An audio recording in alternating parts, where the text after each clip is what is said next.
始吧。是。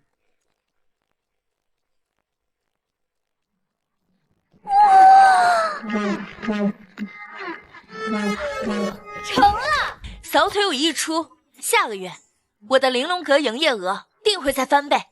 小姐，你也太厉害了，怎么能有这么多赚钱的点子啊？盲盒、拼刀刀、扫腿舞，现在咱们玲珑阁在金陵城每个月的加盟费，比大房老爷一年的俸禄都多。现代人拿捏古代人，当然手拿把掐了。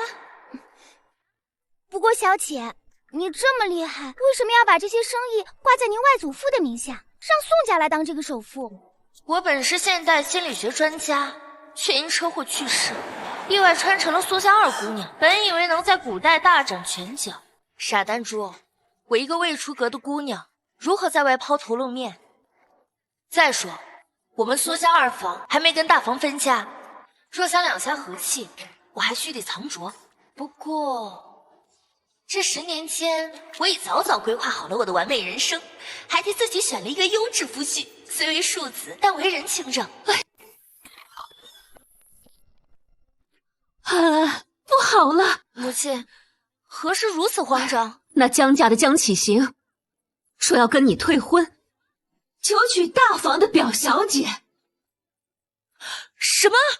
你父亲不知道是抽了哪门子风，竟要求江侯重新补偿一门婚事，改成江侯的嫡长子江启云娶你。江启云，那个京城4大纨绔之首，我的完美人生完蛋了！成亲，狗都不成。公子，您是准备去哪儿啊？看，有灰烬。放开小爷，小爷死也不娶。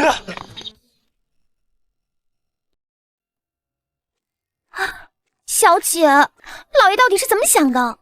怎么能把您嫁给一个纨绔啊？还是京城纨绔之首？安安，别怨你爹，你大伯母已向宫里递了帖子，想将你送进去，给堂姐顾宠。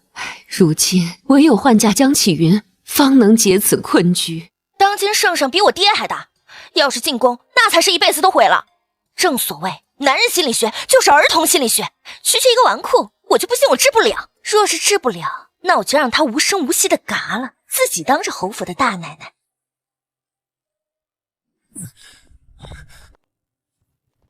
你这个毒妇，如果不是你非要我爹补偿你，我又怎么会被迫娶你？姑爷，这件事和我们小姐没有关系。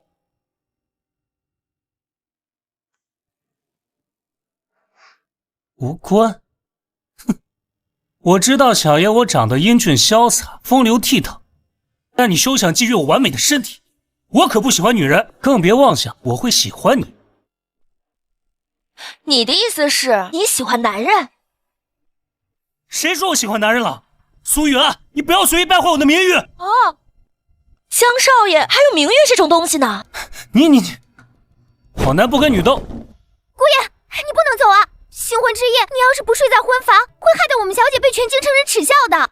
在这江府，如今连个丫鬟也敢拦我。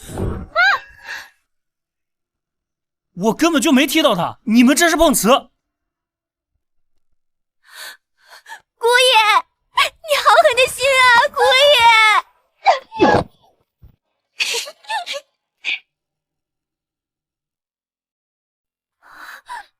小姐怎么办？姑爷头上流了好多血，他不会被你砸死了吧？放心，我有分寸，死不了。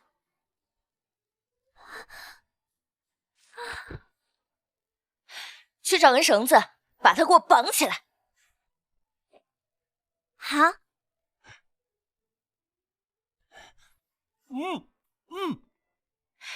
醒啦？既然醒了，那我们就好好算算昨晚的账。既然你不说话，那就当你同意了。昨晚你总共犯了3宗大罪，想要逃婚，还有被全京城人耻笑，此为罪1；新婚之夜想抛下结发妻子独自离开，此为罪2；还有胆子踹我的丹珠，此为罪3。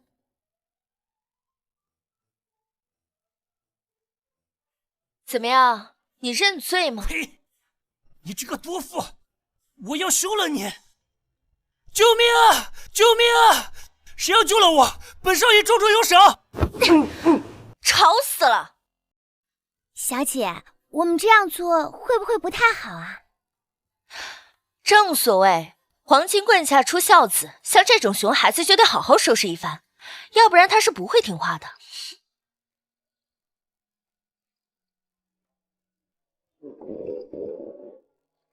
想吃吗？想的话，我们约法3章。找你同意了，这盘糕点不仅归你，我还给你松绑，如何啊？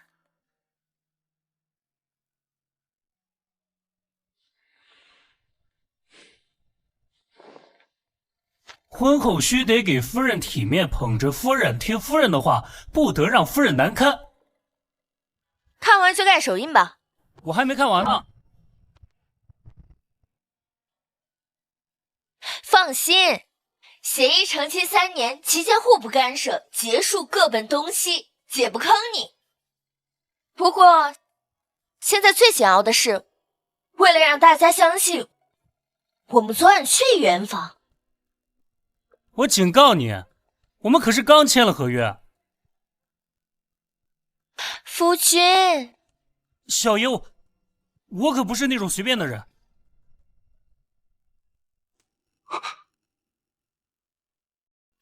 改造纨绔第一步，需要让他认识到，到底谁才是老大。你这个毒妇！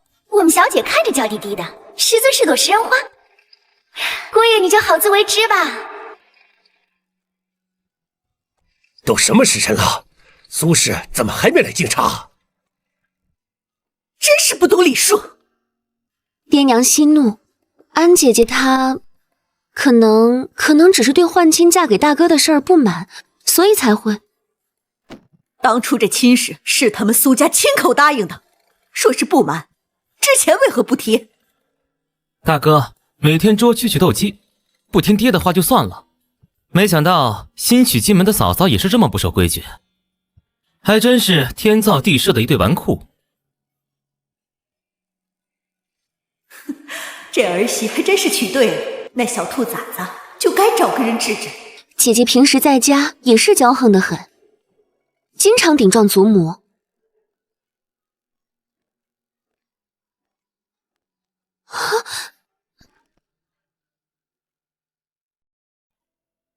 妹妹要是想开茶厂的话，可以来找姐姐。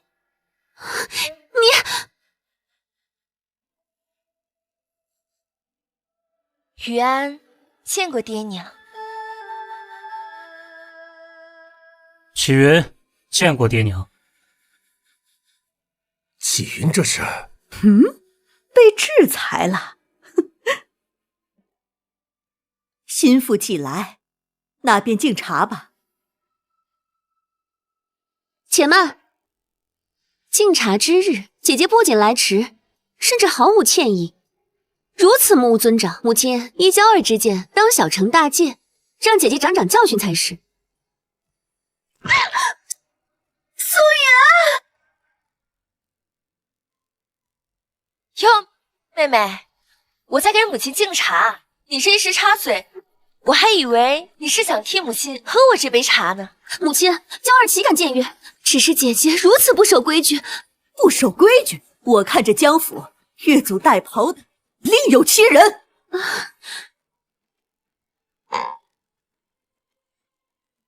安儿啊，以后你想睡到几时就睡到几时，别听旁人的瞎话。这是娘给你的见面礼，谁带着她，谁就是这侯府的世子妃。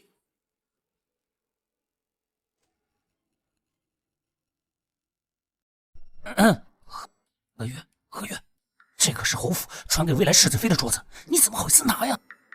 什么？世子之位不是还没定下吗？不要以为嫡母把玉镯给了你，你就是世子妃了。哎，夫君，你说这娘把玉镯传给儿媳，那不是天经地义的吗？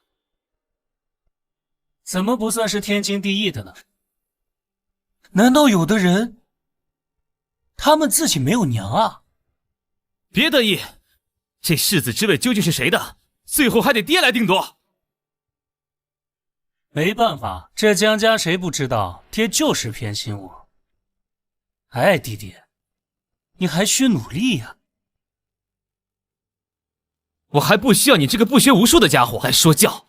我夫君不赌不嫖，怎么能说他不学无术呢？而且，就算他是纨绔，怎么说也是京城4大纨绔之首，能让那些纨绔都听他的。依我看，我夫君有将帅之才。这两样东西怎么能是一码事？大哥，宋然在京城如何呼风唤雨，不也只娶了个我不要的继父？说到这儿，我还得感谢你。要不是弟弟你作为文人不守信用，有辱斯文，临时悔婚，勾搭上了弟妹，我又怎么能娶到这么好的夫人？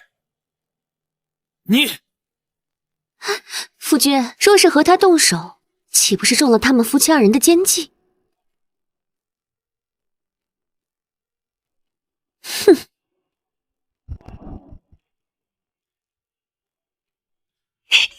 合作愉快。你刚刚说我有将帅之才，可是真心的？那是当然，我讲的话字字真心。夫君，你想想，你们4个人，一个是亲王世子，一个长公主的嫡孙，一个刑部尚书的嫡子，都听你的，你还不知道自己天赋在哪儿吗？我竟然真的有将帅之才。是啊，你听我分析了半天，还没听懂吗？我感觉我似懂非懂吧。所以啊，你之前真是对自己的天赋一无所知啊。还好我遇到了夫人你，要不是夫人，我都不知道我还有这个天赋。小姐，不好了，不好了！这次又怎么了？姑爷今天一大早就到院子里练武了。就这？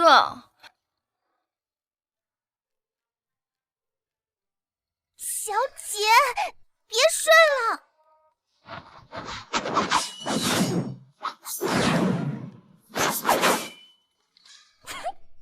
我听刘嬷嬷讲，这还是姑爷长这么大以来第一次起这么早呢。小姐，你昨天从哪儿学来的这些话？竟然一下子就把姑爷哄成了胚胎。好歹我也是个心理医生，拿捏起江启云这种人，还不是手拿把掐？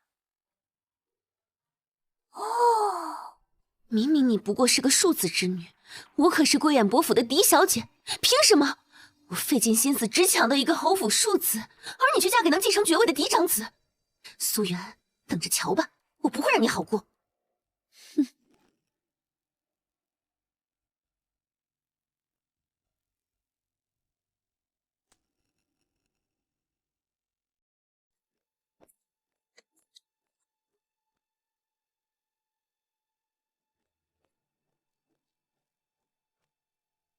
苏媛，这可是我特意为你准备的烈性巴豆粉，我看你明日回门该怎么办。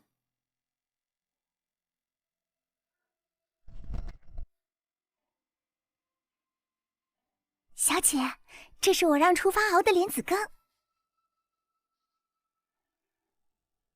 这么晚了还在看书，我夫君不愧是有将帅之才，这是我亲手为你熬的莲子羹。夫人真是有心了。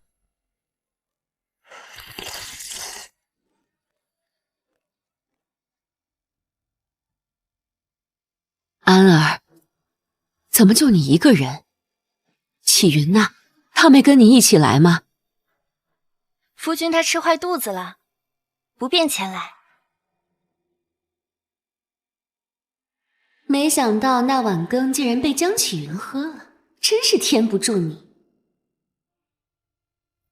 我还当大嫂和我大哥多么伉俪情深，没想到他今日连回门都不愿意陪你来。看来平时的恩爱都是装给我们看的。是啊，安姐姐，你就不要替大哥撒谎了。大哥大婚之日逃婚的事，安姐姐你应该也还没跟二表婶说吧？什么？安，这到底是怎么回事？二表婶，大哥现在指不定就在哪个青楼里呢。哦，表小姐跟我夫君这么熟啊，连他现在在哪儿都知道。安姐姐可别开玩笑了，我怎么会跟大哥熟呢？不熟啊，毕竟表小姐可是有抢夫的前科啊。夫君，我……素媛，你少在这儿胡说！够了！娇娇前些日子去白云庙上香，意外落水，当时是江三公子所救。那不如表小姐解释解释，明明你水性了得，怎么会恰好在那天去上香，恰好落了水，又恰好被我的未婚夫所救？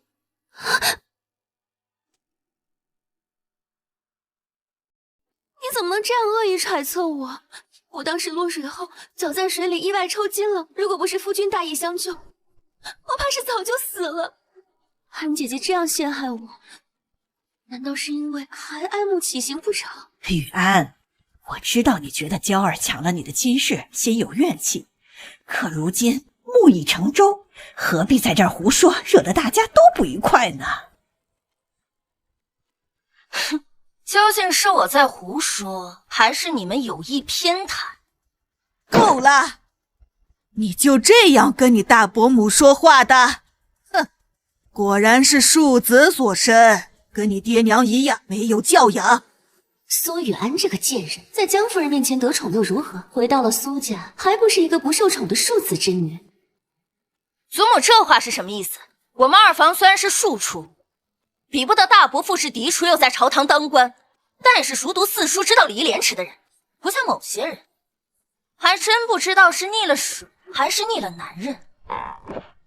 好啊，好啊，如今你嫁入侯府，还真是飞上枝头变凤凰了，竟然敢一而再、再而三的顶撞我。二姑娘可能也是一时气急吧，谁让她嫁了个连回门都不愿意陪她一起来的纨绔呢？还不是因为你们大房想把我女儿送进宫去，给你大女儿顾宠，我夫君不得已才将女儿嫁给江家那个纨绔。安安，我们走，何必在这儿跟这几个人面兽心的东西待在一块儿？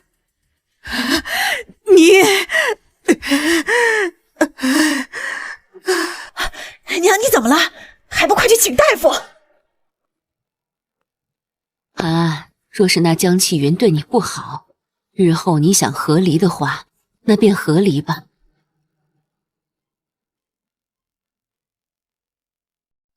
娘，夫君和江家都对我很好。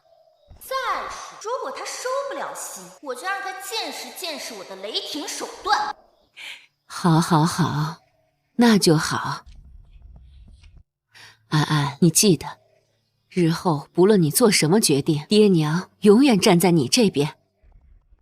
好。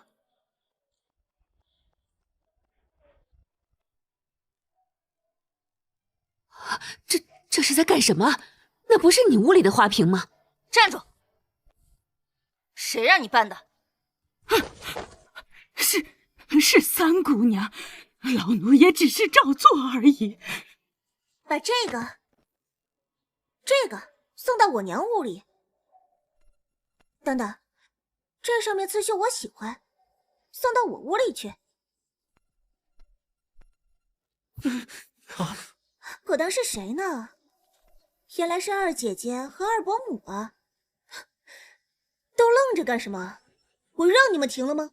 继续搬！三妹妹莫不是走错地方了？这里是我蓝雪居，可不是你的梅风阁。那又如何？整个苏家不都是靠着我爹过活着？这屋里的东西，我想搬到哪儿就搬到哪儿。素媛，你竟然敢打我！连我娘都没这样打过我。打你就打你了，怎么还得挑日子？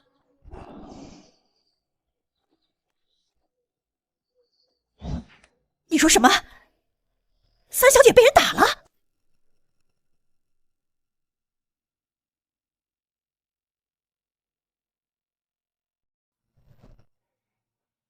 天啊，二小姐也太凶残了！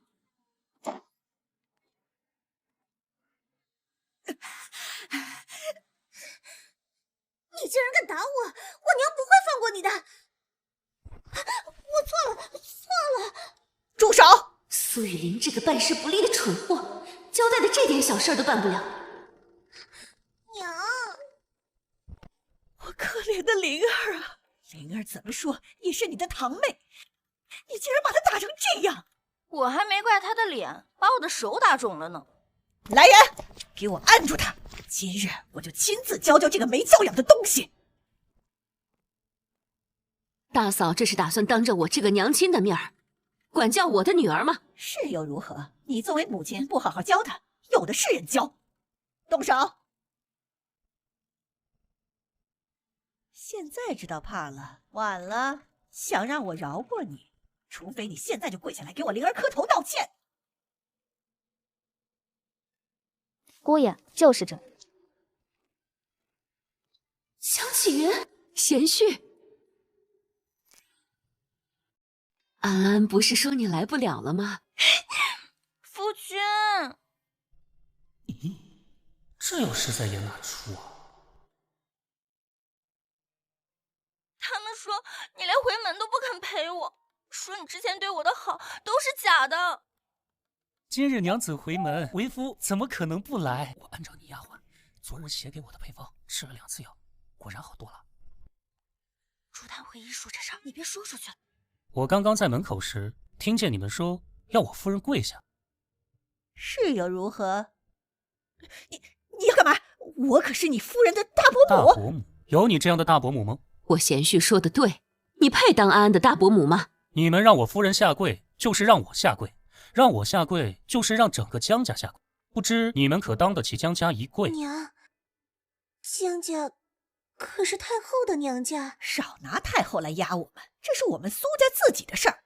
我们两房并未分家，我自己教训自己的侄女儿，有何不对？既然如此，不如就直接分家吧。这账本难道那个小贱人居然记了账？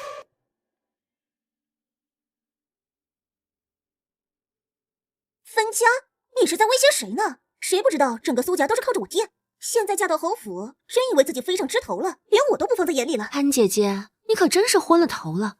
分了家，你一个庶子之女，如何在江府立足？这就不劳表小姐费心了。我那个爹确实比不过大伯父在官场上有作为。不过，既然大房这么厉害，如今要分家了，不如把这么多年从我们二房借去的银钱和藏品先还回来。什么银钱藏品？素媛，你怕不是昏了头了？我们大房还不需要你们二房接济。是吗，大伯母？死丫头，不就拿你们点东西吗？竟然真记了账！都是一家人。难道姨母真的欠了他们二房的钱？上个月24号，大伯母来找我母亲借走了价值20两黄金的血珊瑚珠。20两黄金？什么血珊瑚珠值得了20两？素媛，我看你是得失心疯了吧？普通血珊瑚珠肯定值不了，我们二房的血珊瑚珠可是嘉熙年间的孤品，自然值20两黄金。那血珊瑚最多值2两白银，谁让你们大房欺负我们？我夫人只要求你们还东西，又没让你们买下来，怎么，东西难道被你们弄丢了？怎么会呢？当然是好好的在我这儿放着呢。还有6号借走了张骞大师的花鸟画一幅，8号借走夜明珠一对，12号借走银钱74两，23号借走玉观音一座。这只是上个月的，大伯母还需要我继续念下去吗？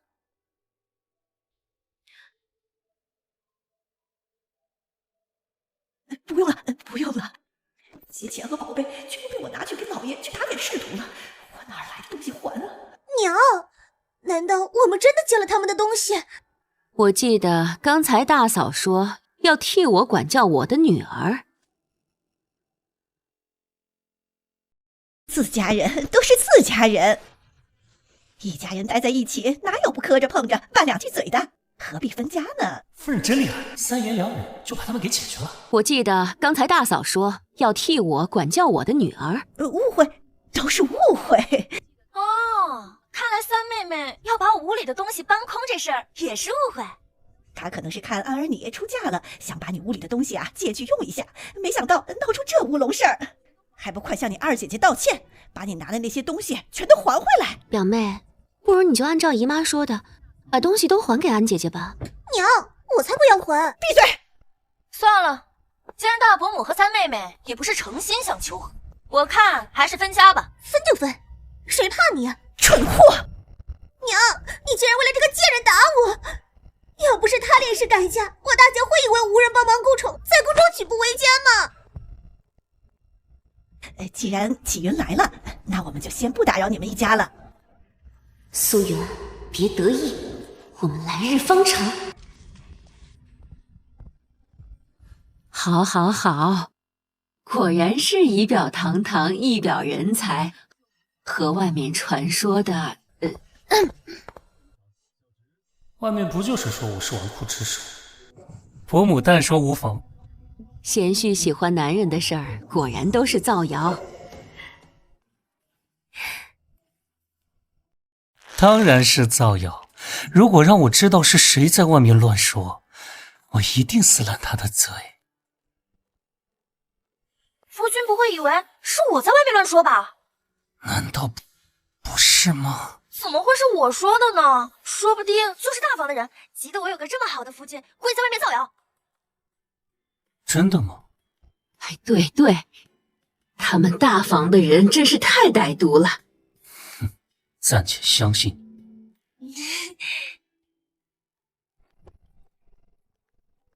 今天的事儿，谢。谢我干嘛？我听丹珠讲了，是他看到我被祖母他们为难，才去找的你。谢谢你，生着病还特意跑来替我出头。我是你的夫君，今日回门本来就应该陪你去的。况且要不是我的名声太差，你也不会。那是他们眼拙，我夫君文韬武略样样有天赋。等日后成了陛下跟前的红人，他们巴结还来不及呢。夫人，你放心，我一定会做出成就给你看，让他们不敢再欺负你。轻松拿捏。既然如此，一会儿回去就再加练十组，把昨晚没练的补上吧。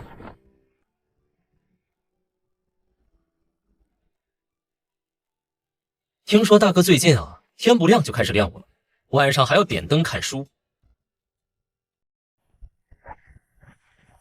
什么？那个苏元，俺到底给他吃了什么迷药？拉倒吧，也就老四信你的鬼话。把老大叫出来问问，不就知道我有没有说假话了？得了吧，我和老四约了他几次，他都不出来，你能把他叫出来？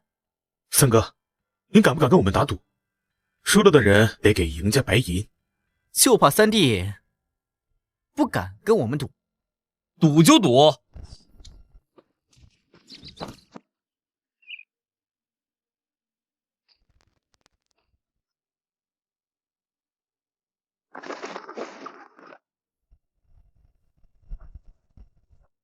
你站在那儿干嘛呢？我看书看累了，在这透透气。对了，夫人，我明天有事得出去一趟。去吧，这段时间夫君你念书也辛苦了，明天就当给你放天假。小姐不好了，我也又去逛青楼了。别人生气，我不气。我说气，对谁来气？姑爷啊姑爷，你怎么这么想不开？你这次死定了！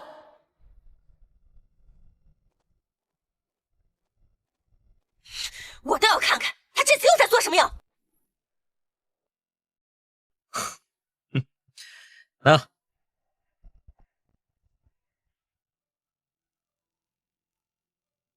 好啊，原来你们是串通好了的。我可事先声明啊，我什么都不知道，是老三说要还我钱，我才来的。愿赌服输。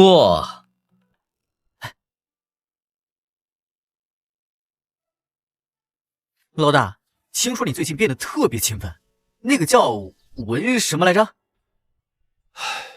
闻鸡起舞。老大，如果这一切都是苏元强迫你的，你就眨眨眼。他眨眼了。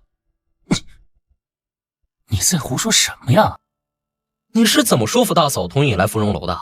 我想去哪儿，还需要他同意吗？你们大嫂不仅是京城第一美人，而且贤良淑德、乖巧懂事。在家里，我如果说一，她不敢说二。不愧是我们大哥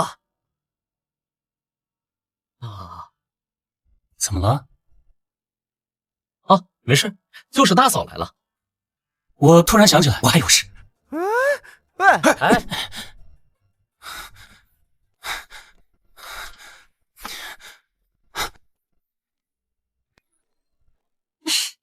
夫君，你这是打算去哪儿啊？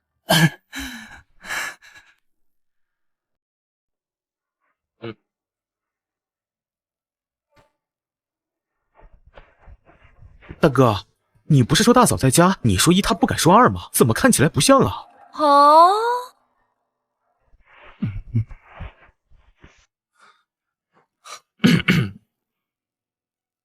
三哥，你怎么感冒了啊？想必这位就是大嫂吧？大哥，你不介绍一下吗？夫人，这位是？这位就是小王爷吧？大嫂认识我？京城的玉面公子，琴棋书画样样精通，京城谁人不知，谁人不晓。没想到我在外面评价这么高啊！可惜是个花花公子。这位就是长公主家的嫡孙贺公子吧？常年穿着一身金色暗纹的玄衣，剑术超群，可三箭齐发，射中空中的3只飞燕。嘿嘿，大嫂好。可惜没有文化。那我呢？剩下的这位自然是于相家的独子于公子，5岁起就破解了9连环，长大后更是精通制作各种机关物件。哎，一般一般，比鲁班还是差远了。可惜是个赌徒。大嫂真是妙啊，一个都没认错。不愧是京城第一美人，不仅容貌出众，眼力更是超群啊。这么一看，江启云倒是顺眼多了。夫人，我发誓，这里虽然总是被外界误以为是青楼，但这里真的只是个听曲的高雅地方。我今日前来，是有一桩生意，想跟各位谈谈。哦，什么生意？我最近新看中了一个酒楼，想把它盘下来，想找各位一起入股投资，不出1年时间，各位所投的金额便能翻上2番。这么赚？我投！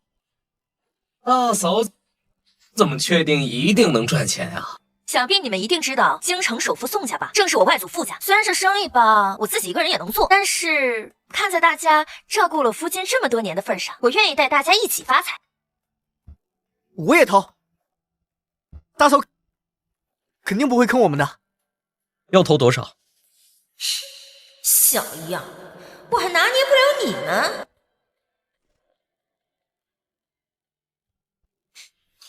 50两白银，我正好有。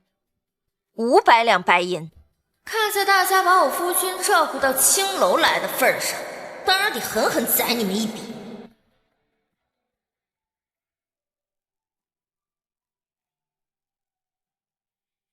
别担心，我可以不收利息借给大家，钱你们可以慢慢还。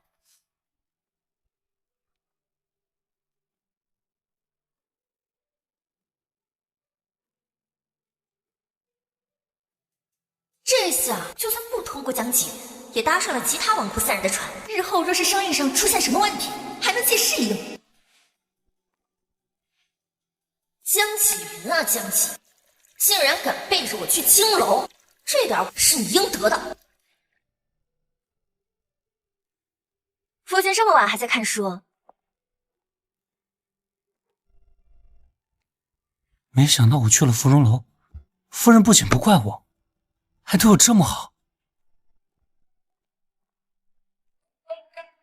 一定累坏了吧？快喝吧。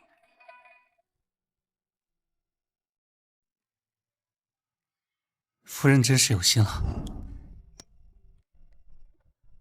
哎，夫君，这可是我特意从丹珠那儿要来的能让人强身健体、变聪明的药方，全都是珍贵药材熬制的，你可不能糟蹋了我的一番好意。夫人，你这个药真的能让我变聪明，力气也变大？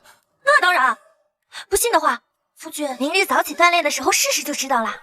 13、14、15。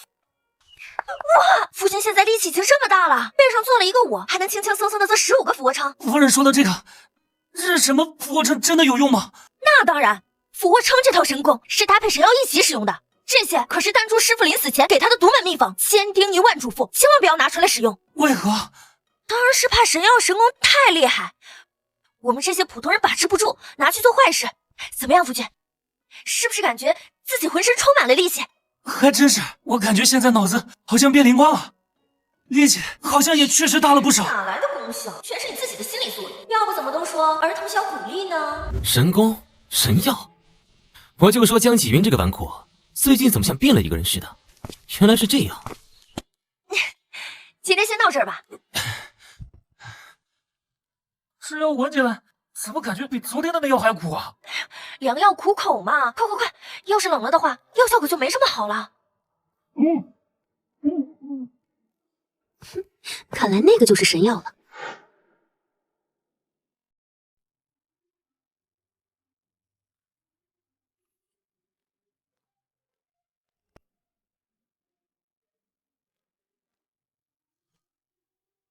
哼，苏元，现在你这神药的秘方归我了。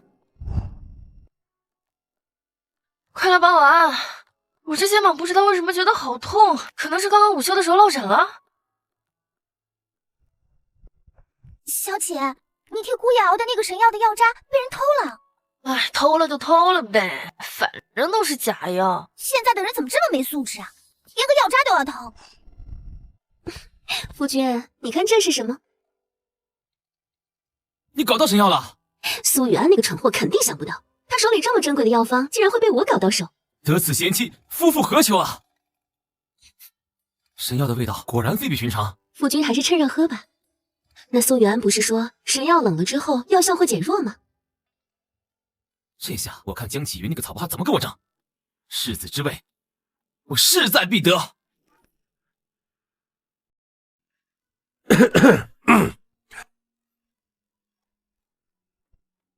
听说启云，你最近练武很勤奋啊。都是我夫人的功劳。我们启云啊，能娶到你这么好的媳妇儿，真是几辈子修来的福气。都是婆母的功劳，给我生了一个这么英俊能干的夫君出来。你们爹平时在朝廷做官忙得很，我一个人在府中闲得无聊，你们不如努努力，让我早日抱个孙子孙女玩玩。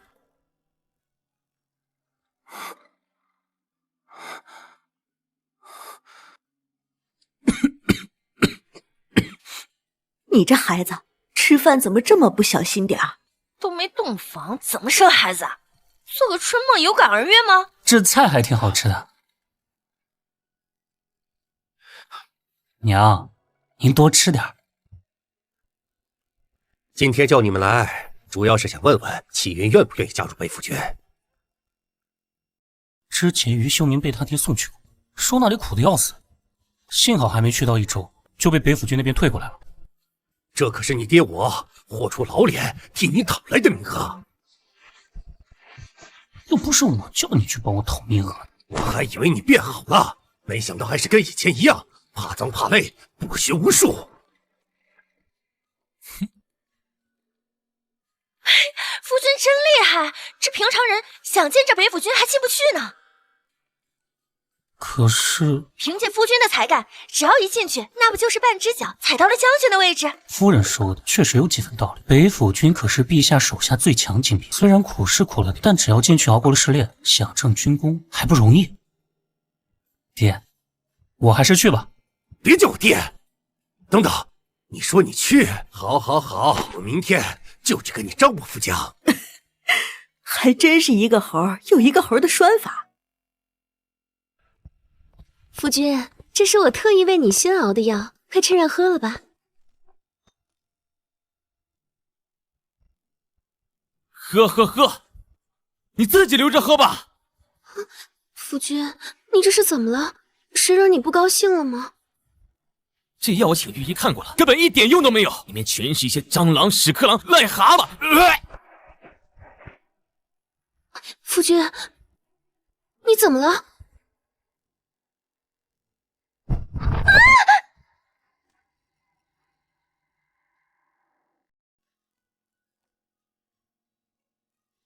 肯定是苏雨安故意联合江启云那个纨绔演戏，一起戏耍我们。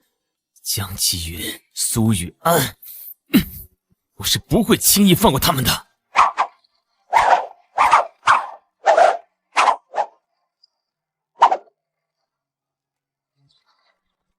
大哥，听说爹明日就要把你送去北府军了，到时候你可别哭着鼻子回来。抱歉啊，弟弟，这刀剑无眼，下次见我练剑还是小心避着点好。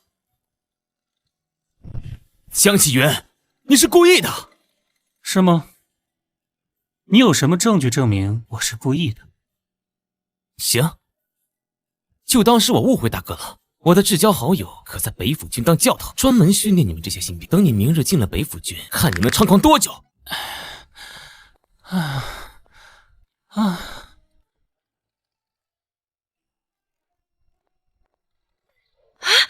你今天不是第一天去北府军报道吗？这是怎么了？也不知道那个副教头是不是看我不顺眼，明明大家都在树荫下坐着休息，他偏要说我违反军规，让我去领了20棍的军罚。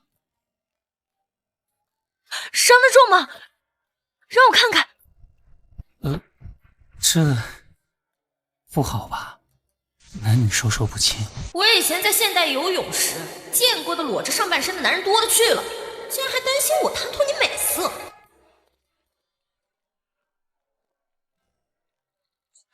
这有什么？我们都成亲了。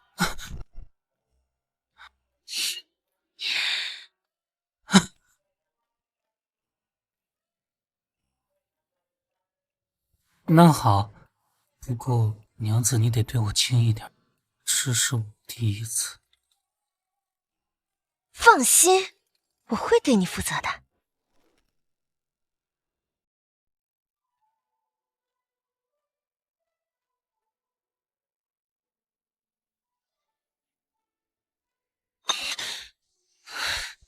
怎么被打得这么惨？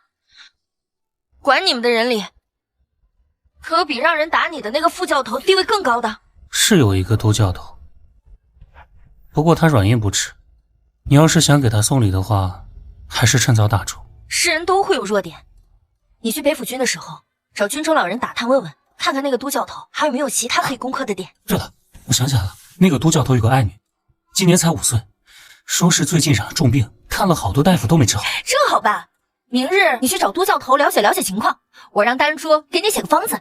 夫人，你对我可真好。那当然。轻点，轻点。怪不得都说新娘新娘新的娘，这结个婚还真是不容易。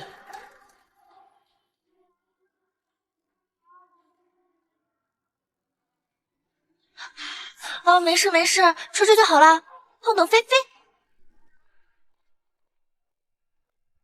一会儿江启云确认都教头孩子病情的时候，你就在旁边仔细听着。小姐放心，包在我身上。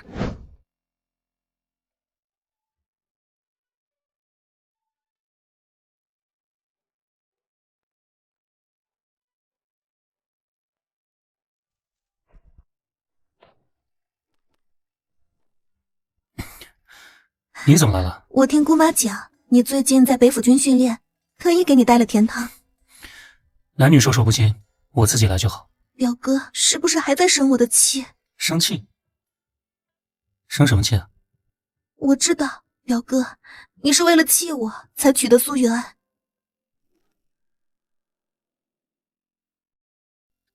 你在说些什么？你不会是中邪了吧？苏雨安啊，苏雨安，你现在的心情恐怕很不好受吧？不枉费我搭这一场好戏，我倒是要看看你和这纨绔到底有多么情比金坚。听说啊，那江家的嫡长子啊，到现在还没跟苏家姑娘圆房呢。真的呀？听说他心里一直都藏着他那个表妹。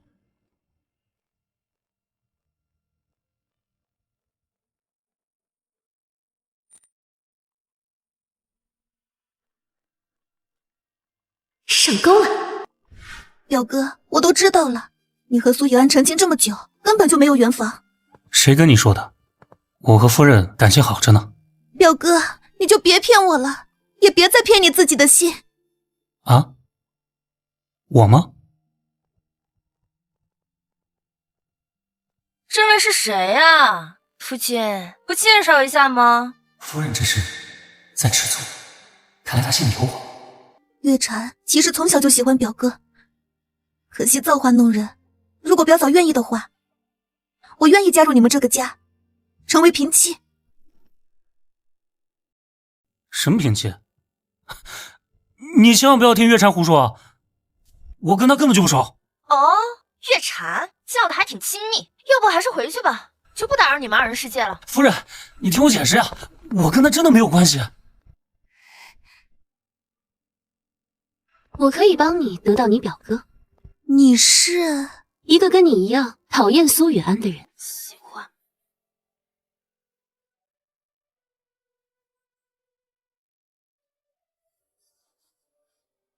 不喜欢。喜欢。江雪云喜不喜欢他表妹跟我有什么关系啊？夫人，你那招果然有用。今天都教头看到我被副教头无故惩罚，不仅替我出头，还说以后我就在他手下训练。哦，还在因为月禅的事不高兴？月禅跟我又没有关系，我为什么要不高兴？好吧，我还以为你在吃醋。我怎么可能是你的错？你别忘了，我们只是协议成亲，等3年后就各奔东西了。我差点忘了，我们是协议成亲。我突然想到，我还有些书没看明白，我晚上在书房睡，就不回来打地铺了。好孩子，难为你有孝心，特意来庙里接我。下个月就是祖母大寿，这些都是晚辈应该做的。我听月禅讲，那个苏雨安平日在侯府很是霸道，连云儿都得看他脸色。苏姐姐有时是有些，不过她不是什么坏人。哼，娇儿，我知道你心善，你就不用替她说话。女子就应该以夫为天，哪像这个苏雨安？等我回去就叫云儿休了他。苏雨安何在？叫他来见我。夫人她还没起来，真是没规矩！都什么时辰了，还没起床？王管家，你去叫厨房的人把饭撤了。既然苏雨安不能在该吃饭的时候起床，那这饭也不必吃了。小姐，不好了，小姐！怎么了？我刚刚叫厨房的人送午膳过来，他们说没有。我今天睡了这么久吗？都到了该用晚膳的时候了。不是，是老夫人回来了。她说小姐您起得太晚，就让厨房把菜撤了。老夫人？这里不是只有一个江夫人吗？老夫人在您成亲后，第2天就去庙里了，说是菩萨的寿辰日。自那之后就在庙里住了一段时间，直到今日才回府。怪不得我没见过她。无妨，没有午膳的话，我们一会儿去自家的酒楼吃。老夫人还说，女子就该遵守3从4德，应该待在院子里等着夫君回来，哪有小姐这样成了亲还到处往外跑的？这是什么封建发言啊？不对，现在就是封建社会。意思是他不准我出去？我听着是这个意思。好啊，那我就不出去。一会儿我自己去厨房给我炒2个菜，去跟厨房的人讲，等晚上江启云回来，不准给他吃晚膳，就说要一视同仁。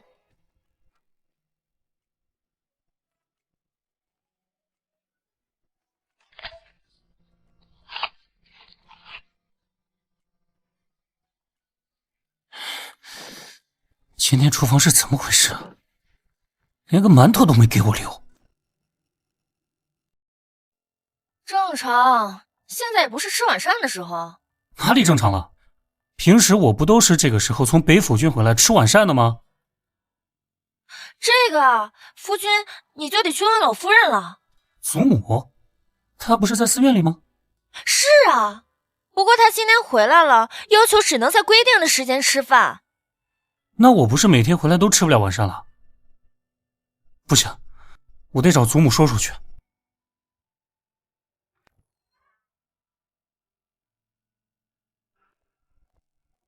哎哎呦，我的乖孙儿，你怎么变得又黑又瘦了？那当然，祖母，你的乖孙我呀，可是进了北府军了，要不了1年就能挣个百夫长给您瞧瞧。好，好，好，祖母这辈子也不指望你能建功立业，每天健健康康的就行。对了，祖母，孙儿我今天累了一天，回来连个馒头都没吃到。那些该死的下人们，竟敢苛待我的乖孙儿！听说您要求只能在规定的时间用膳，所以厨房才没给我饭吃。什么？我哪有？我不是只让厨房不准给那个苏雨安吃饭吗？这是怎么回事？乖孙儿，你先回去吧，我一会儿就叫厨房给你做你最喜欢吃的糖醋鱼给你送去啊。好。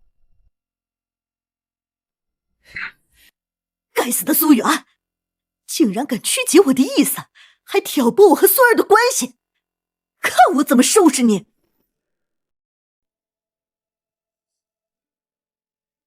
哼，那苏雨安不是最喜欢往外跑吗？好，看我怎么治他！你就这样，然后这样。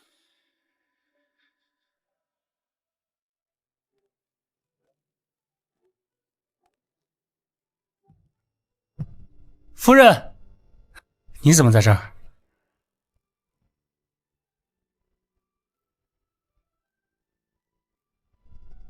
夫人，你在写什么呢？夫人，这醉香阁不是我们开的酒楼的名字吗？你写这个什么京城必吃榜干嘛呀？这东西自然是有大用处，等过几天你就知道了。这么神秘啊！有了这张必吃榜的营销加持，我的醉香阁一定会火爆全京城的。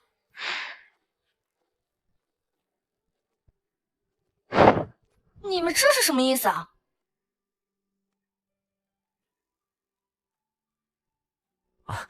抱歉，大少夫人，老夫人有令，不许你出府。老夫人说女子就该老老实实待在院子里，像您这样经常出府抛头露面，是在丢我们侯府的脸面。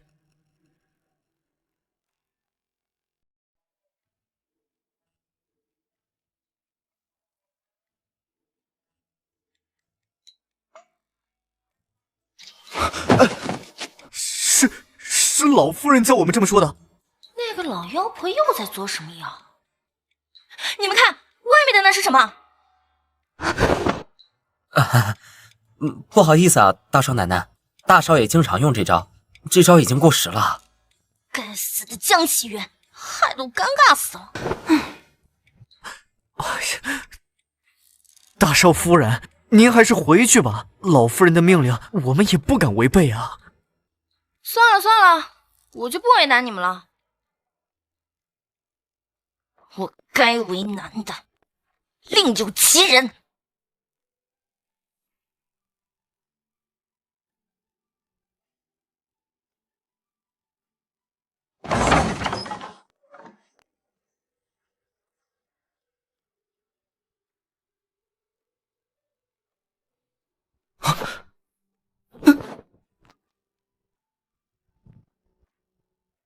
夫人，你干嘛这个表情看着我？快瘆人呢！是吗？夫君，你看错了吧？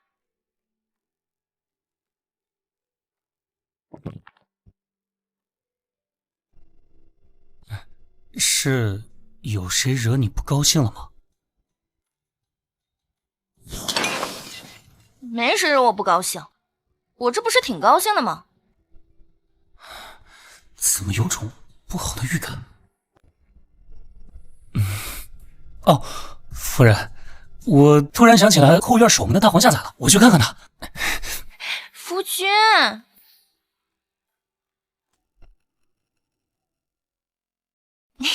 夫君，最近酒楼事多，我有事需要你帮忙。好。哎呀，大少夫人，您怎么又来了？放心，我不出去。夫人，你这箱子里到底装了什么东西啊？怎么这么重啊？能不重吗？里面可是我精心挑选的几块大石头。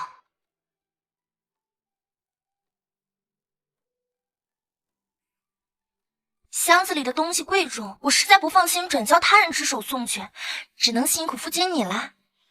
还有这封信，就拜托你帮我送出去啦。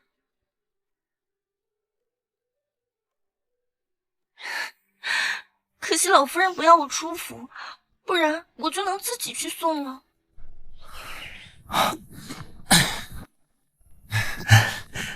没事儿，小叶子包在我身上。你说什么？他让我乖孙给他送货，他把我孙子当成他的下人了吗？不仅如此，还有人看到大少夫人往箱子里装的货物，分明是假山那儿的大石头。他还哄骗大公子说，这石头是什么翡翠原石，切开后能有翡翠。哎，老夫人，我没事，哼，只是没想到我可怜的乖孙竟被这没教养的女人给哄得团团转。大少夫人不是新开了个酒楼吗？我们不如从他的骨上下手，好好治治他。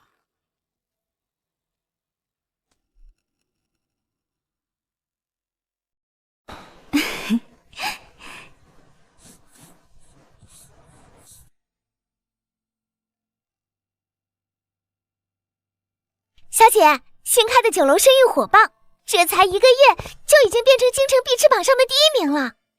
那个必吃榜本来就是我悄悄找京城铁嘴写的。啊，那我们这算是造假吗？什么造假？这叫造势。况且我们的酒楼难道排不上必吃榜的第1吗？当然能。不过既然生意这么火爆，我们为什么要搞那个什么每日限定名额？每日来吃饭的客人多点，难道不是更好吗？哎，这就叫饥饿营销，利用人们的逆反心理，越是被限制的东西，人们越想得到。哦，我还是没太听明白。没事儿，只要照我说的做就行了。啊，对了，小姐。之前一直合作的提供香料和胡椒的波斯商人说，新的合约必须您亲自到场，他才会签字。那就亲自到场呗。可是老夫人不是不要你出门吗？看我的！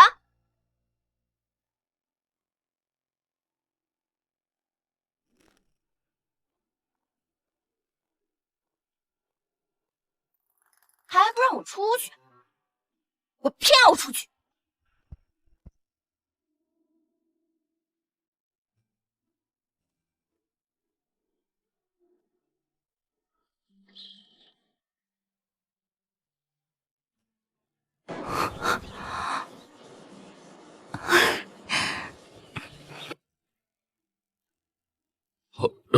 老夫人特意嘱咐，不许大少夫人出府，还请大少夫人不要让小的为难。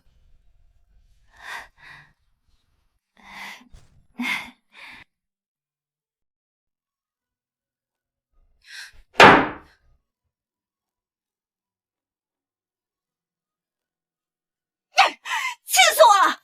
每个洞口都被那个老妖婆派了人把守。小姐，那我们该怎么办啊？这是你逼我的。既然如此，那就不要怪我辣手摧花。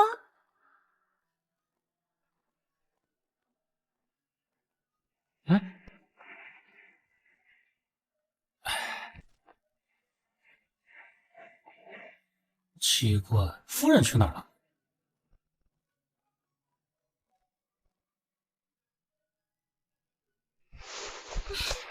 正好试试我给你做的升级版神药。这不是看夫君在北府君辛苦了，想帮你提升提升。我突然想起来，都教头找我有事。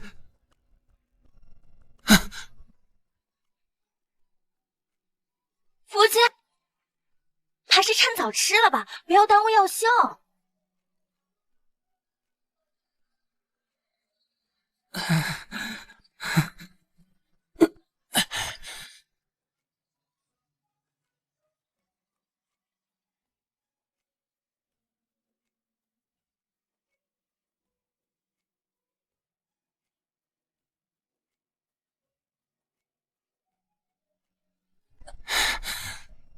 夫人，还有多久啊？等沙漏漏完就可以休息了。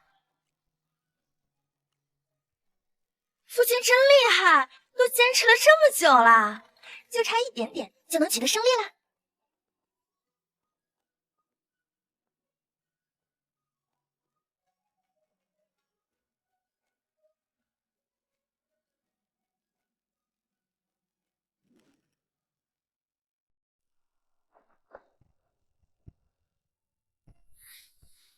他们这是在干嘛？老夫人有所不知，这苏雨安说自己有一套神药神功，不仅能让人变聪明，还能让人力气变大。哼，荒唐！我夫君也不相信，所以特意找宫中御医看过那神药的药渣，果然是假药，那里面全是些恶心的烂虫，想必他这神功大概也……混账东西，竟敢这样蒙骗我孙儿！老夫人息怒，安姐姐也许是不满意换亲的事，才会这样折磨大哥。我一定要让云儿休了他这贱妇！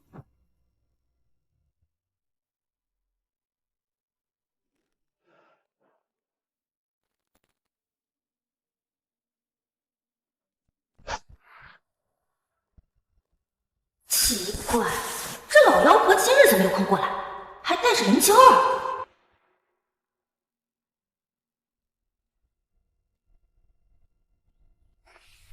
祖母，你怎么来了？你怎么不高兴啊？谁惹你生气了？苏云安，这次你死定了！你还真是好手段，果然是冲我来的。祖母为何这样说我夫人？这就是我的好孙儿。既然祖母爱护我，希望也能同样尊重我的夫人。你知不知道，御医已经查过了，他那所谓的神药神功全是假的。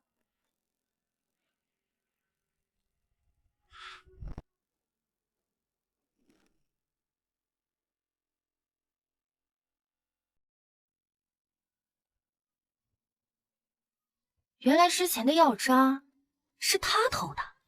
大哥，你都不知道，那药里全都是些烂虫、癞蛤蟆之类的东西。那又如何？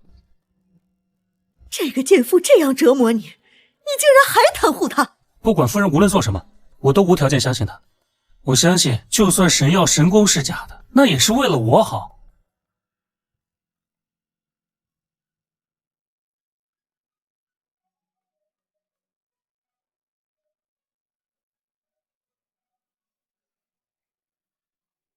他竟然这么相信我！好，好，好，既然你愿意相信，那我就不管你了。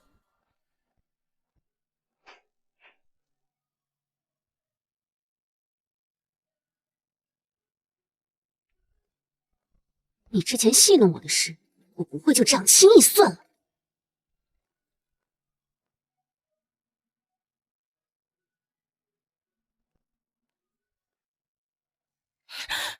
戏弄？我之前戏弄过他吗？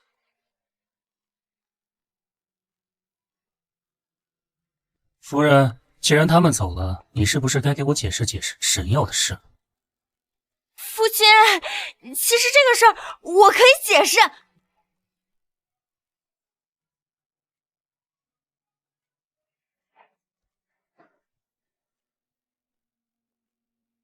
哎，我这边肩膀怎么又感觉有点酸啊？夫君觉得这个力度怎么样啊？中午没吃饭吗？那这个力度呢？太轻，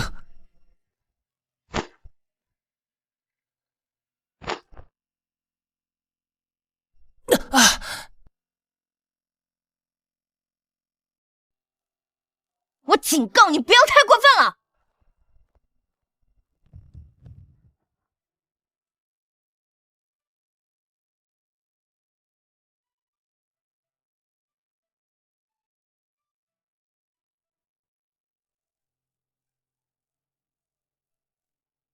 还不是因为你之前背着我去芙蓉楼，我才会故意惩罚你。都怪李思雨非要我去，他说只有我去了才会还我银子。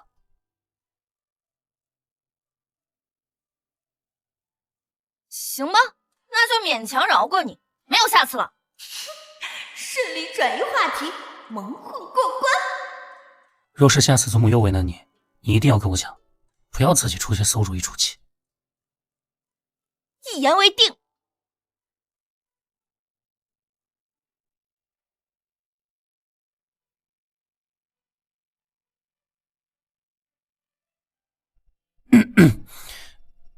你只要记得，下次有什么事不要瞒着我就行了。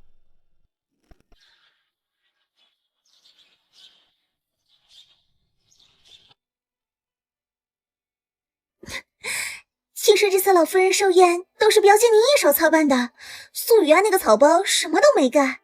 毕竟安姐姐嫁的是嫡长子，像这种操劳的事，她怎么舍得干？她是不是又在江家欺负你了？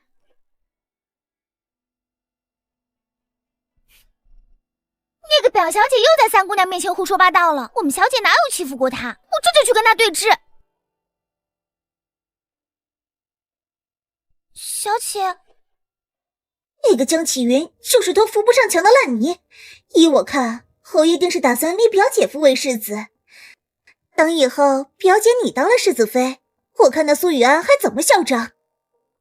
不知道为何江侯和江夫人都喜欢他，幸好还有江老夫人能明辨是非。我还道是谁口气这么大呢？原来是苏尚书家里的三小姐啊。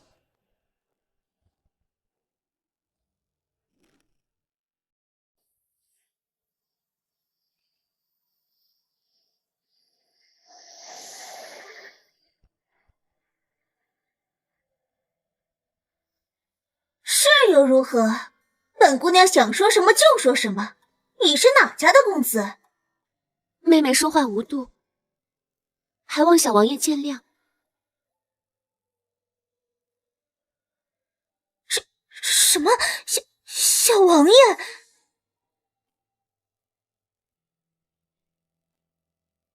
不敢当，不敢当。听令妹的口气，连我们京城四大纨绔之首，在她眼里都只是一坨烂泥，又怎么会把区区本王放在眼里呢？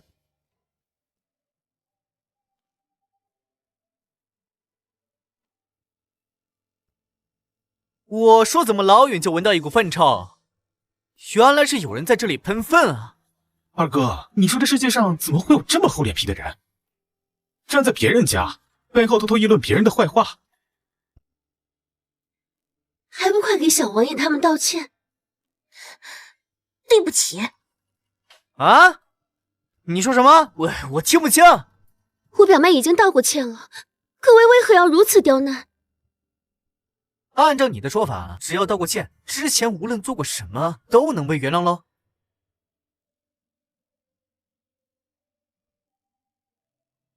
我不是这个意思。算了，表姐，我们走，何必跟他们这些无赖多费口舌？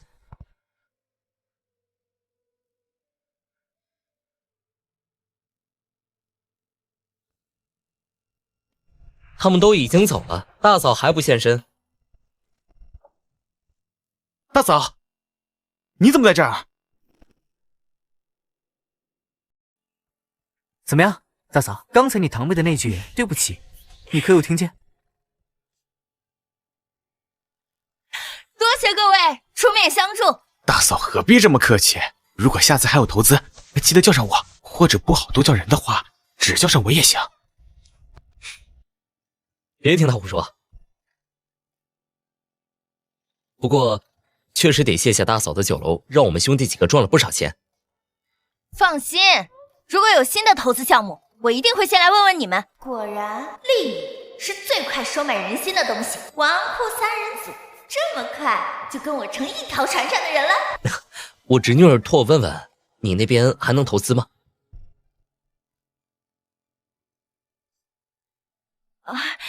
六公主也想来投资？难道已经晚了？当然了，随时欢迎。六公主可是皇上和皇后最宠爱的孩子，这么大的靠山，不要才怪。这可是我六侄女儿全部的家当，她让大嫂务必赚钱。若是日后有人来酒楼找茬，尽管提她的大名。有了这几个靠山，再加上我的商业头脑，难道还怕赚不到钱吗？你们什么时候这么熟了？既然六侄女的话带到，那我们就先走了。走？我们为什么要走啊？是啊，我还想跟大哥叙叙旧呢。走吧，我还有事需要你们帮忙。是，有事你不早说啊？是啊，还有没有把我们当兄弟？天啊，咳得这么厉害，三哥你该不会是又感冒了吧？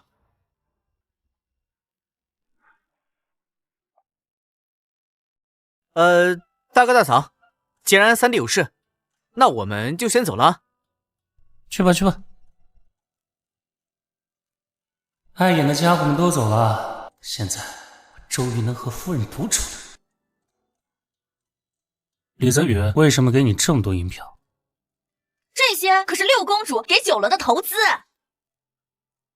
不跟你说了，我得去把这些银票好好收起来。刚刚不还和李泽宇聊得好好的吗？怎么我一来就要走了？那不是苏家的小厮吗？拿仔细了，这可是我家小姐一会儿要送给江老夫人的寿礼。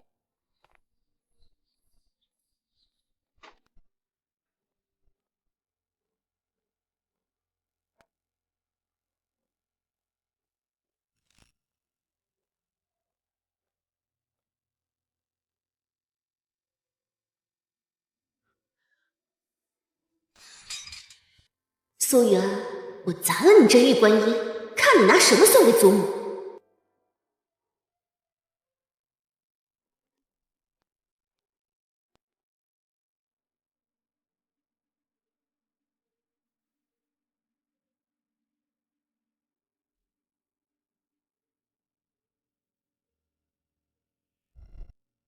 祝老夫人松鹤长春在，寿比南山高。好，好，好！你有这样的孙儿，可真是有福。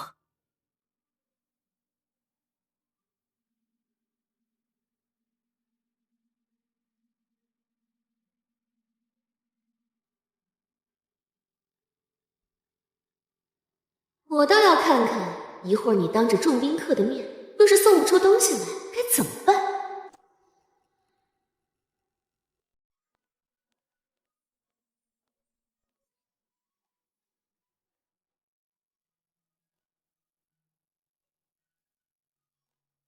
孙媳妇听闻祖母最爱看悟空大师的生平传记，特意找人为祖母求来这尊悟空大师亲手雕刻的玉观音。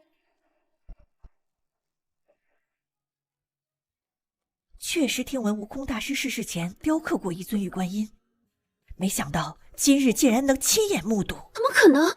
那玉观音不是被我打碎了吗？快拿近些，让我瞧瞧。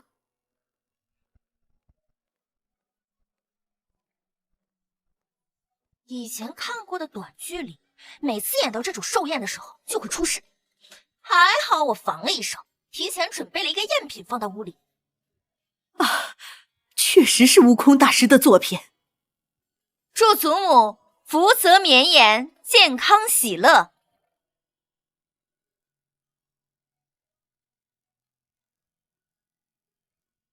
你就是苏雨安吧？是。我常听起你，今日一见，果然是个懂事又有孝心的孩子。我瞧着与你投缘，不如借着江老夫人的寿宴，收你为干孙女，如何？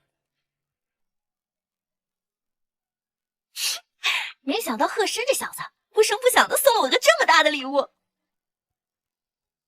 谢长公主垂爱。这个贱人凭什么命这么好？苏元，你就高兴吧，一会儿我就让你笑不出来。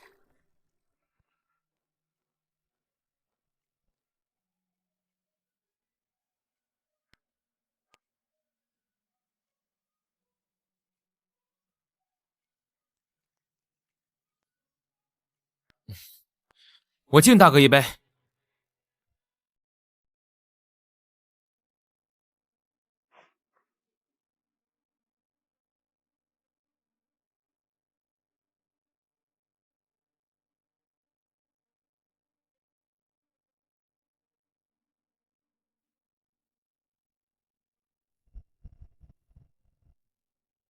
大公子，您喝醉了，我扶您去休息吧。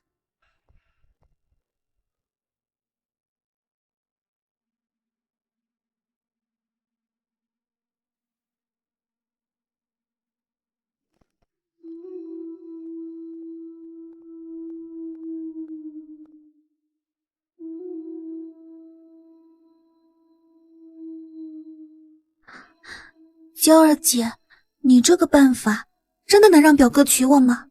你快进去吧，一会儿我自有办法。好，那我去了。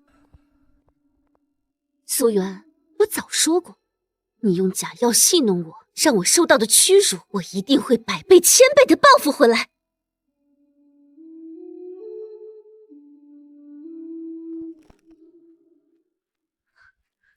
祖母，不好了，不好了！啊，什么事这么慌慌张张？不会说话就别说。今日是娘的寿宴，娘可好着呢。我刚才看到大哥和表小姐一起进了偏房。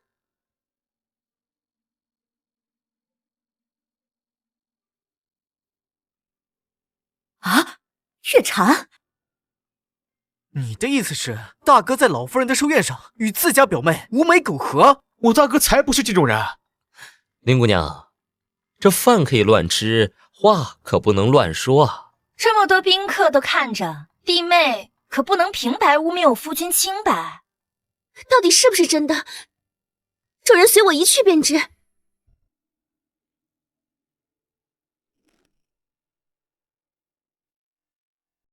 等江启云身败名裂，世子之位非我莫属。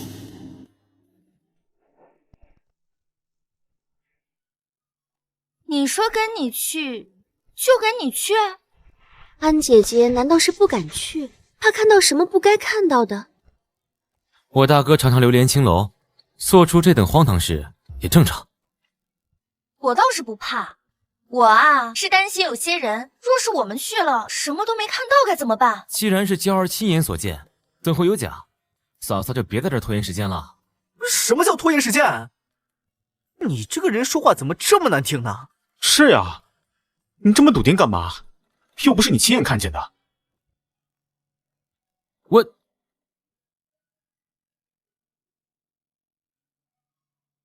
我亲自下药送进去，还能有假？苏媛，你就等着你那纨绔夫君身败名裂吧。弟妹，你说的这些损害我夫君清白的话，若是假的，我要你当着众人的面给我夫君磕头认错。若是假的，我任安姐姐你处罚。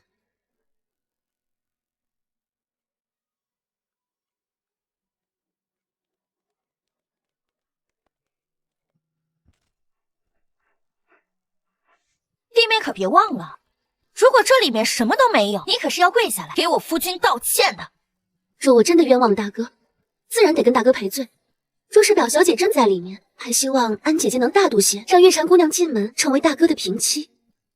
如果他们真的在里面，我会自请和离，给表小姐让位。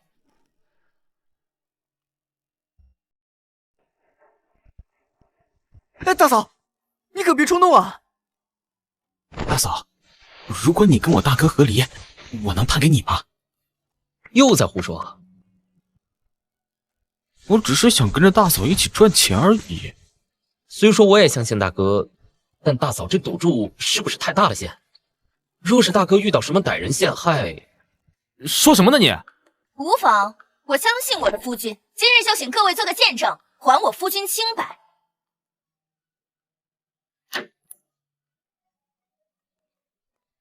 哎呀，天啊，这里面，哎呀，什么都没有嘛！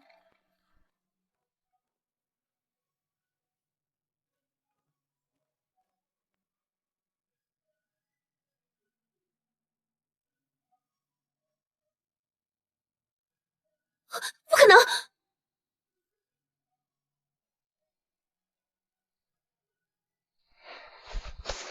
我夫君和月蝉姑娘该不会藏在那儿了吧？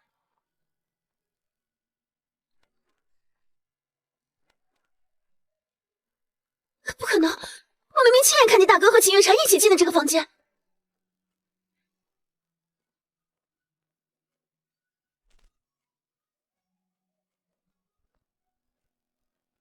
你们都围在这干嘛呢？这里面有什么宝贝吗？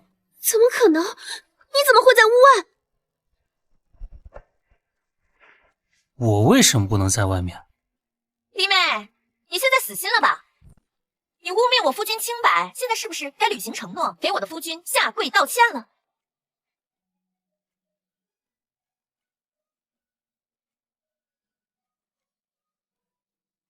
我损坏礼物，下药捉奸，还真是短剧寿宴3件套。可惜你遇到了我这个熟背短剧套路的人。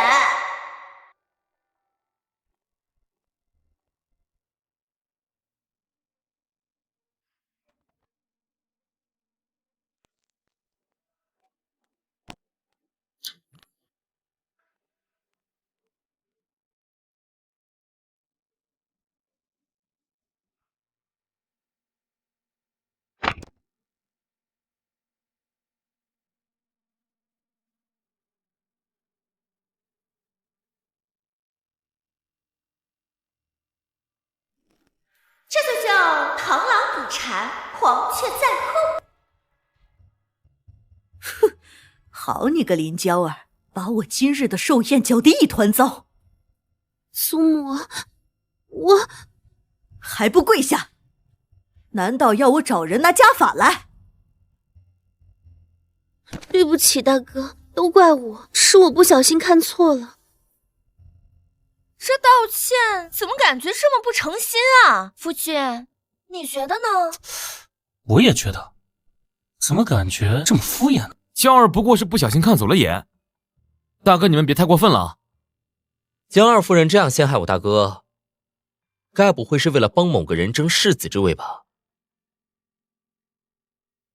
原来是为了争世子之位啊，还真是歹毒。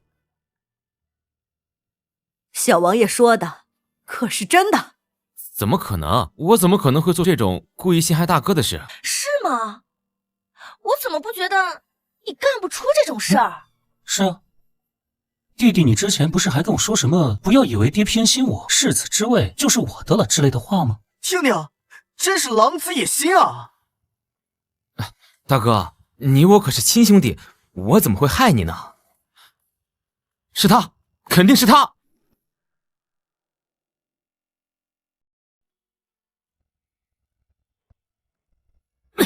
贱人，谁让你自作主张？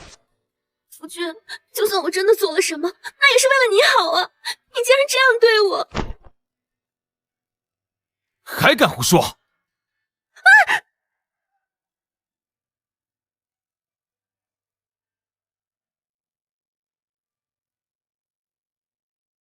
够了！还嫌今天的笑话没让人看够吗？苏母，你信我，今天这事儿我真的毫不知情。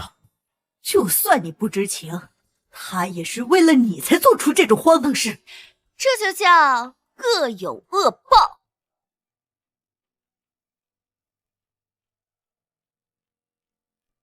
既然你这么喜欢撒谎，那就罚关在房间里抄写女德10000遍。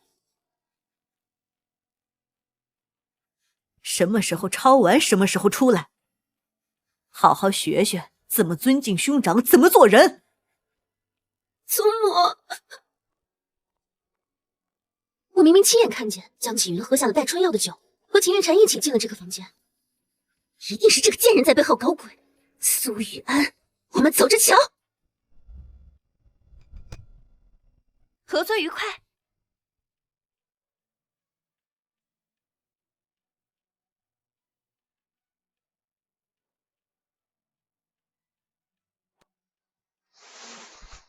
夫人，你看到江启行那副吃瘪的样子没？真是笑死我了。还好今天有你，不然我差点就遭了这对狗男女的道了。真的？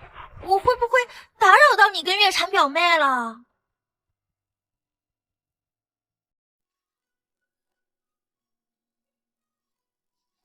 人家可是故意和林娇儿设计这出戏，一心想要嫁给你做平妻。夫人，我发誓，我对齐月蝉一点感情都没有，我只当她是我妹妹，她喜欢我是她自己的事。没事，就算以后你要纳妾也可以。原来在这等着我呢，你该不会是打算让我纳妾之后找机会把我们一起嘎了吧？怎么会呢？我是这种人吗？我只会把他物理阉割了。要不我们还是换个话题吧。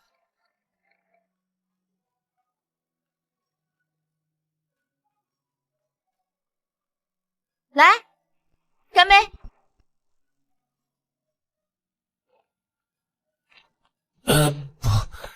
不行，喝不下了。到底行不行啊你？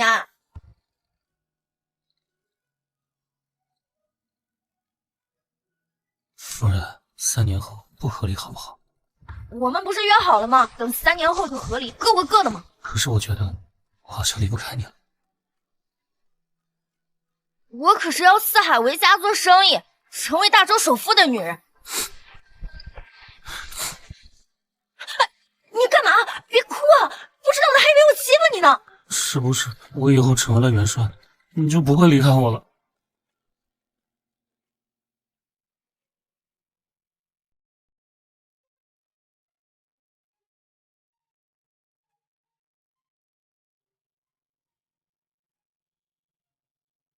真是个小傻瓜，连我之前说他有将帅之才的话是哄他的都不知道。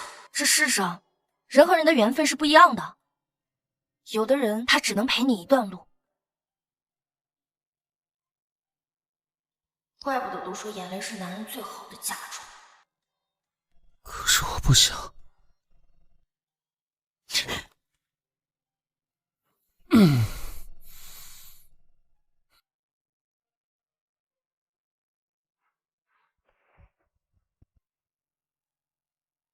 然睡着了。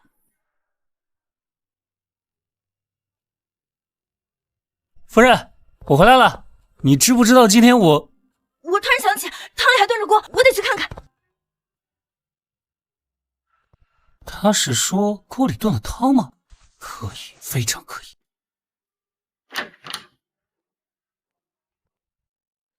看来昨天晚上的事他都不记得了，但不知道为什么，总觉得有点失落。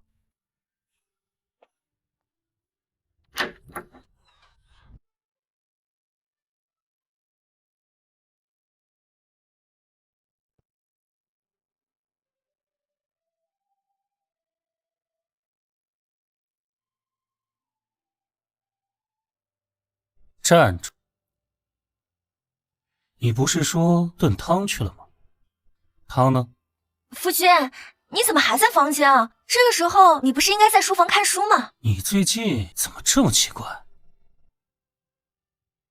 是不是有事瞒着我？我能有什么事瞒着你啊？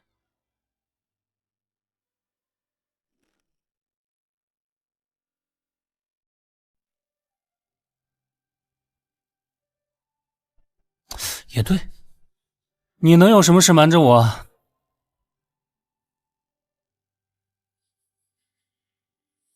我一直等在这儿，是想告诉你，昨天圣上悄悄来了北府军，来查看我们的训练情况。所以呢？今日在我爹上早朝的时候，圣上特意夸奖了我一番，说是虎父无犬子，还夸我有将帅之才。北府军现在也将我提成了副教头。嘿嘿。真的？没想到当初随口糊弄江启云的鬼话。你刚刚说我有将帅之才，可是真心的？那是当然，我讲的话字字真心。父亲，你想想，你们4个人，一个是亲王世子，一个长公主的嫡孙，一个刑部尚书的嫡子，都听你的，你还不知道自己天赋在哪儿吗？我竟然真的有将帅之才，真成真了。当初我妈怎么没想到用这个方法哄我上清华？如果我能当上元帅的话，你是不是就不会离开我了？他难道想起左眼的事了？我不想只跟你在一起3年，我想和你在一起一辈子。我也不知道，等我想清楚之后再告诉你答案吧。好。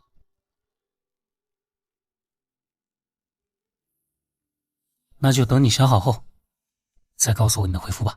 今日叫大家前来，是想宣布一件事情。之前世子之位一直迟迟没有定夺，今日总算是能定下来了。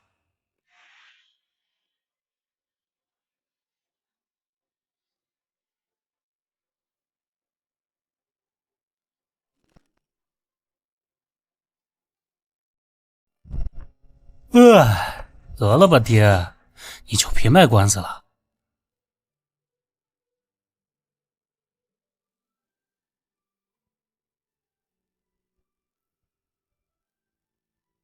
以后啊，这世子之位便由启云继承。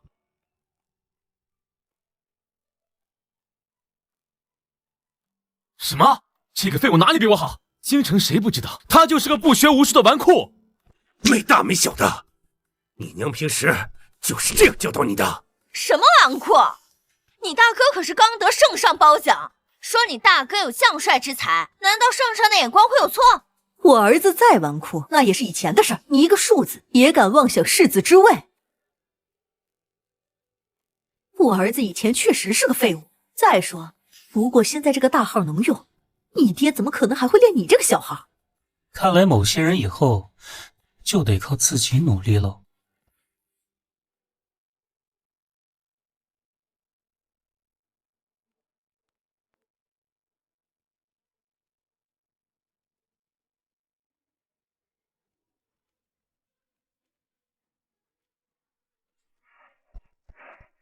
夫君，你回来了。贱人！夫君，你为什么打我？要不是你办事不力，江启云那个废物怎么可能当上世子？还不是苏远，要不是他，我们的计划怎么会失败？都怪你这个贱人！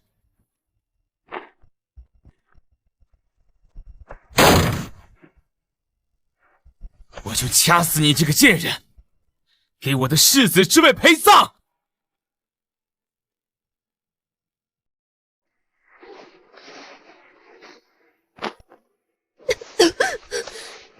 夫君，难道就不想报复吗？我这儿有个计划，可以1石2鸟。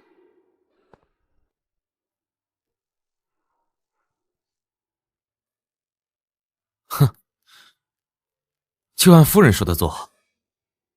我所受到的屈辱，定有向你一一讨回，则我誓不为人。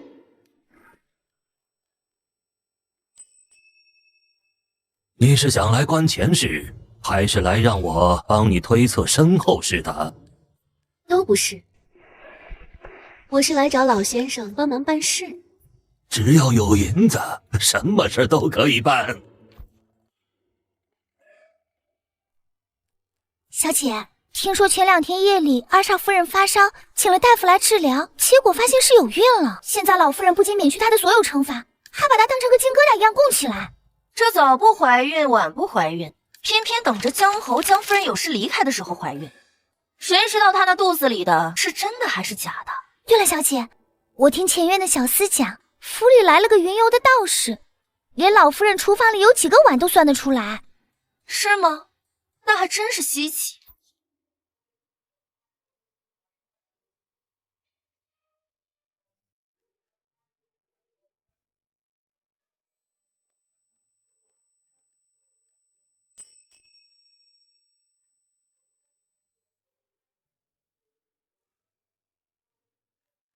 道长，可是算出了什么？恭喜启航兄，不愧是你啊，时发时中，这次射箭比赛魁首必定是你啊！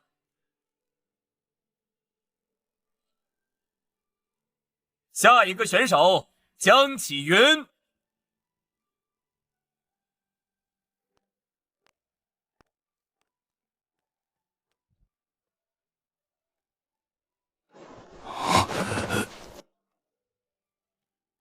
启云兄这是打算干什么？他不会是打算蒙着眼睛射箭吧？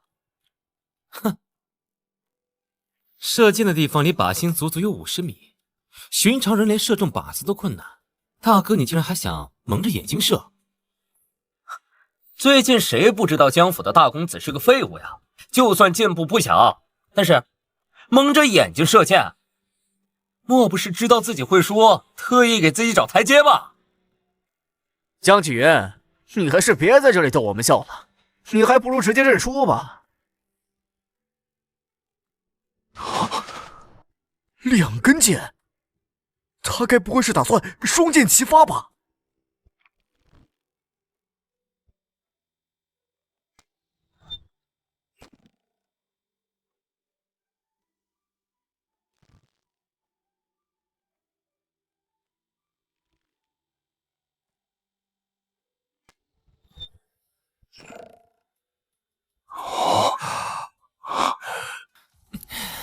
怎么可能？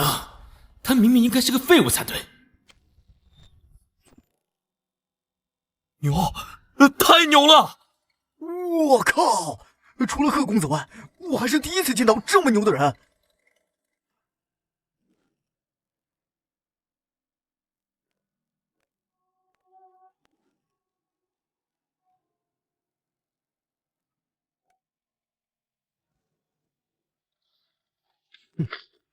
江启云，别怪我，这都是你逼我的。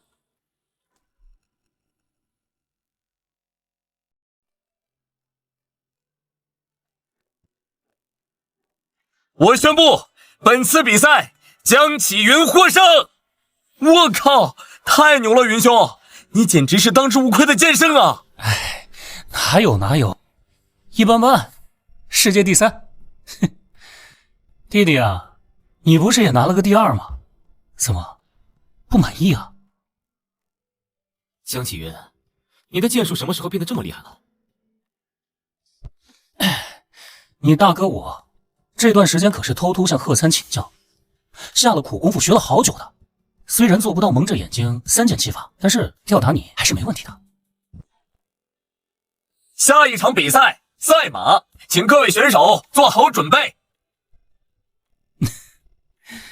所以啊，弟弟，菜就多练，一会儿赛马可别再输给我了。多谢大哥教诲，我会记住的。启云兄，赛马比赛马上要开始了。好。怎么感觉他今天怪怪的？算了，谅他也翻不出什么花来。哼，江启云，我看你一会儿还能不能笑得出来。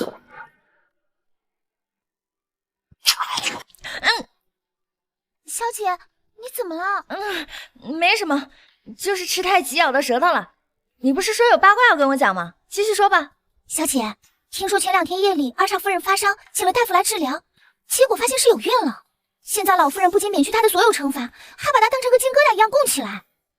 那早不怀孕，晚不怀孕，偏偏等着江侯江夫人有事离开的时候怀孕，谁知道她那肚子里的是真的还是假的？对了，小姐，我听前院的小厮讲，府里来了个云游的道士，连老夫人厨房里有几个碗都算得出来。是吗？那还真是稀奇。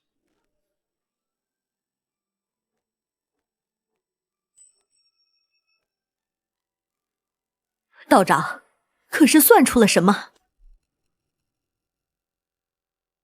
我看这位小姐浑身金光环绕，怕不是天上仙女下凡，特来庇佑你江家的。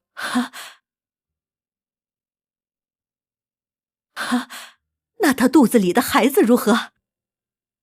这肚里的胎儿也是个不凡的，只是什么？只是这江府之中恐有邪祟作祟，不仅这胎儿保不住，连江府各位都有性命之忧啊！什么？那邪祟之前虽邪气，可有二少夫人在，不敢轻举妄动。如今恐怕要趁着这二少夫人怀孕虚弱之时出来作乱。这该如何是好啊？道长若能救我们，我江府定用重金答谢。老夫人还是先带我去东南方向看看吧。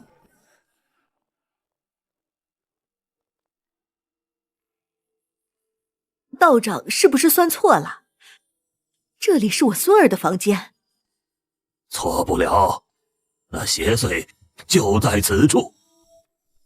外面怎么突然来了这么多人？走，我们去瞧瞧这是怎么回事。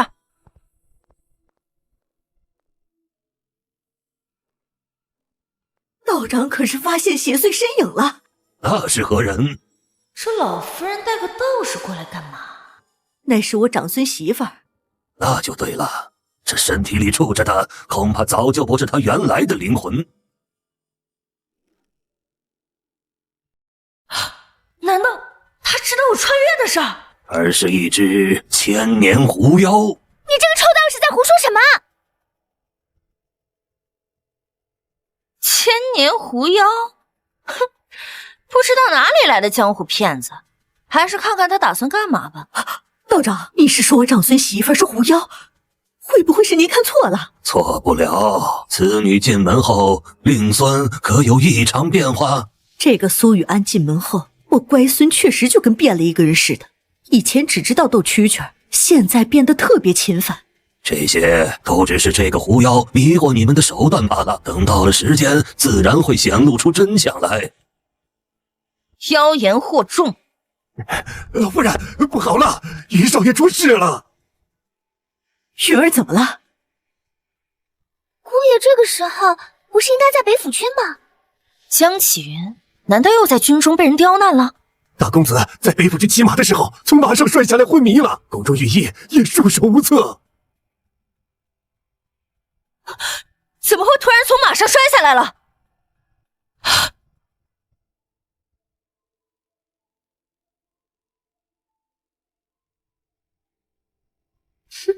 看来夫君那边成功了。老夫人别着急，张道士不是说，不如听听张道士有没有办法让大哥醒来。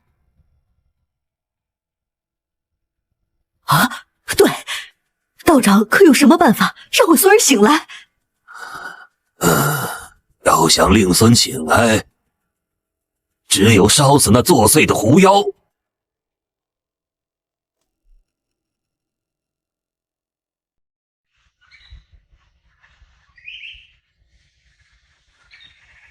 什么？你们竟然想烧死我家小姐！看来又是这个林娇儿在搞鬼。道长就凭这三言两语就想烧死我？依照大周律例，杀人可得偿命。我只是告诉老夫人让令孙醒来的方法，具体如何还得老夫人自行定夺。这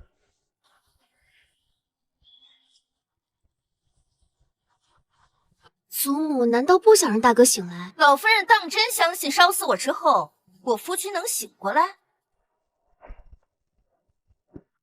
这狐妖吸食了令孙元气，才致使令孙昏迷。这活人等的，那半只脚已经踏出去的人可等不得呀！还请老夫人早做打算，贫道也好准备阵法所需的材料。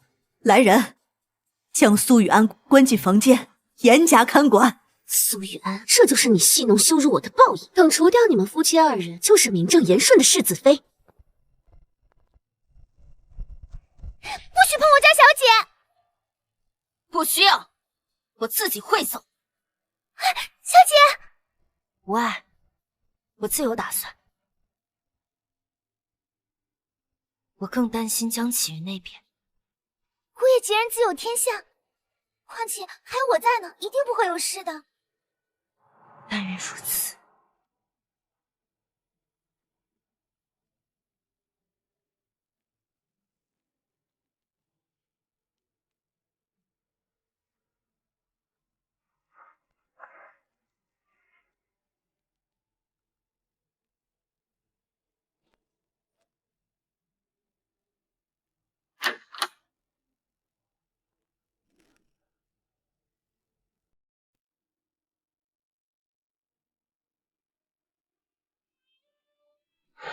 协议长期3年，期间互不干涉，结束各奔东西。还好我遇到了夫人你，要不是夫人，我都不知道我还有这个天赋。不管夫人无论做什么，我都无条件相信她。我相信，就算神药神功是假的，那也是为了我好。我不想只跟你在一起3年，我想和你在一起一辈子。好，我答应你，随你一定不要有事。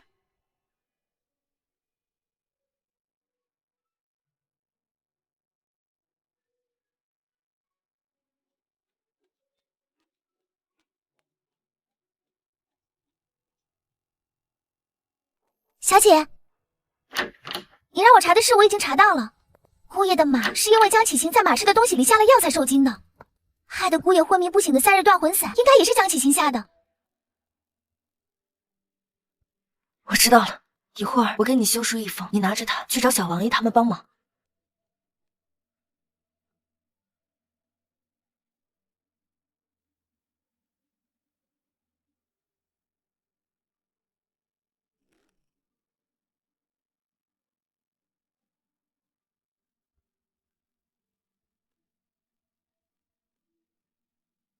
安姐姐还真是好雅兴，死到临头了还在看书。弟妹每日做了那么多坏事，怕是晚上连觉都睡不着吧？自然不会有心情看书。苏雨安啊，苏雨安，就算牙尖嘴利又如何？今日就是你的死期，把他给我押走。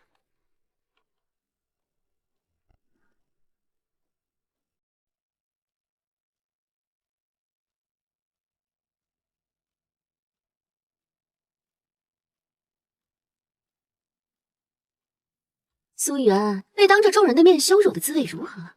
不过这都不重要了，因为你很快就要死了。时辰已到，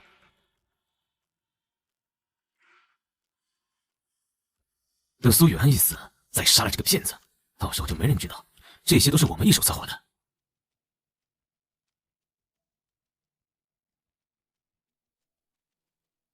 哎，点火吧。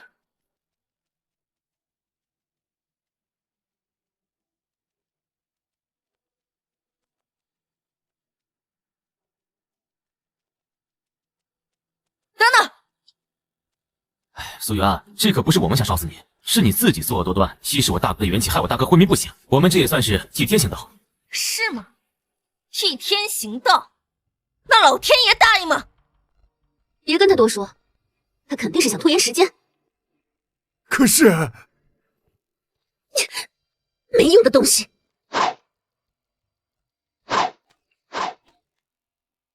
就这么迫不及待的想烧死我大嫂？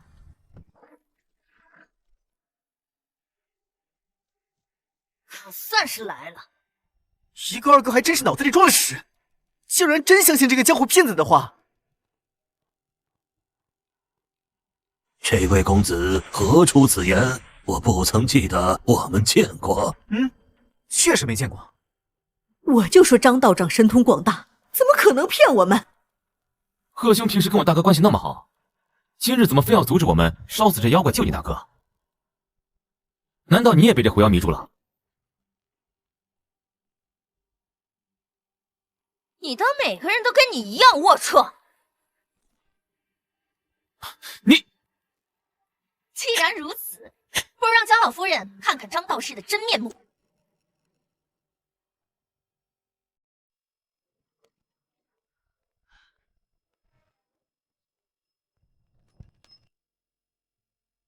没错没错，就是他，大着给我改命的由头，骗了我全部身家。你这个骗子，还我女儿的命来！这是怎么回事？要是被江家祖母发现这个张道士是我找来的江湖骗子，那我就死定了。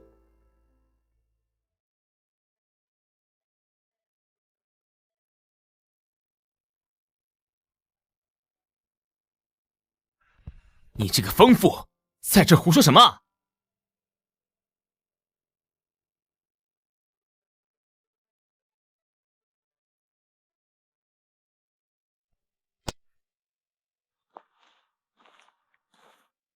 别急，慢慢说。这个骗子骗我婆婆说我生不出儿子是因为我女儿克我，婆婆为了能抱上孙子，竟然趁着我发烧，活活淹死了我女儿。竟有这么荒唐的事！祖母，张道长的能力可是我们一起见证过的呀。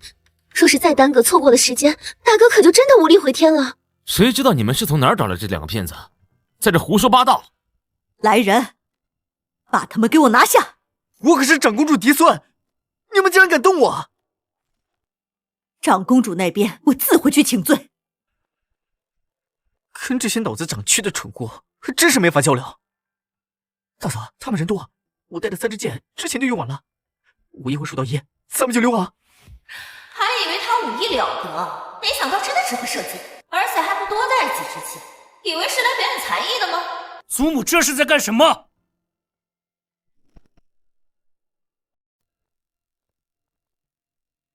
江启云，怎么可能？难道他没有中毒？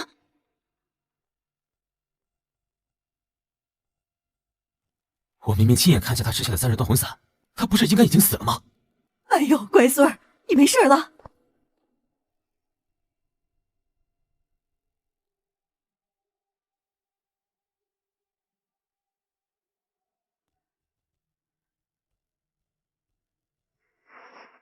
夫人，你受苦了。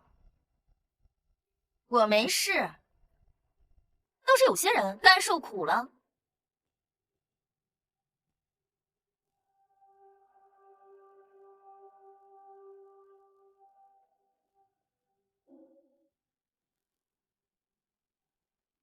我竟不知三弟这么恨我，为了除掉我，不惜给我下3日断魂散。你说什么？祖母还不明白吗？我坠马昏迷的事，是三弟夫妇一手策划，就是除掉我和夫人，好坐上世子之位。不可能，你怎么会知道？畜生！为了世子之位，竟连自己亲大哥都不放过！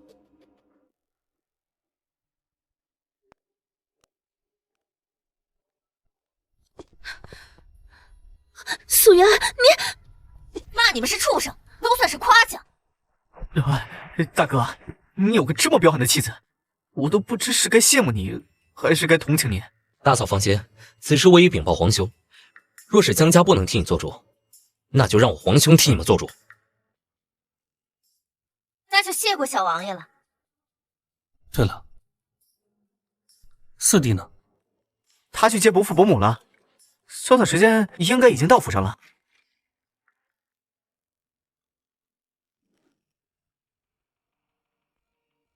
混账东西！竟然趁着我和夫人外出，为了争夺世子之位，干出这种事！从今以后，你便不再是我如月侯的儿子。不要啊，爹！你用家法怎么惩罚我都行，别将我赶出侯府！我可是您的亲生儿子啊！我害你大哥的时候，没想过他是你亲大哥；污蔑你大嫂的时候，可又曾细慈手软。都是你出的馊主意！夫君，我来人，将这逆子夫妇给我打出荣耀侯府！爹，你不能这样对我！没想到我们不在家才几天，他们竟然做出这种事，真是难为你了。不是说你中了3日断魂散吗？怎么感觉看起来一点事都没有？这得多亏了夫人，她手下有个医术高明的丫鬟，连太医院里的御医都检查不出来的东西，竟然都能轻松治好，果然是天外有天，人外有人啊！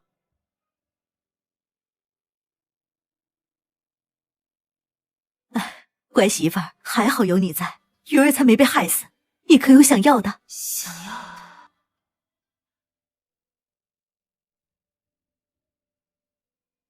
我没什么想要的，这些都是媳妇应该做的。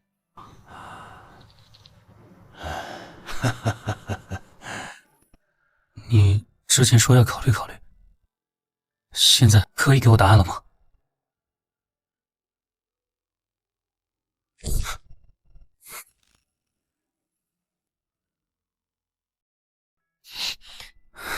这就是我的答案。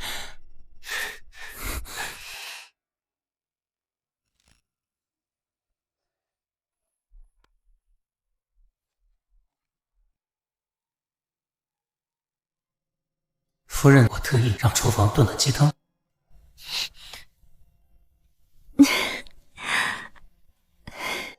虽然昨晚做起事来没有节制，但人还是挺贴心的嘛。听说昨天晚上姑爷叫人送了4次水。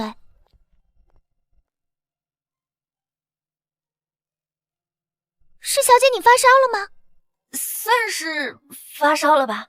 光用冷水降温还是不够保险，我还是给你熬点退烧的汤药吧。不用了，我已经好了。这么快？小姐，你的脸怎么这么红？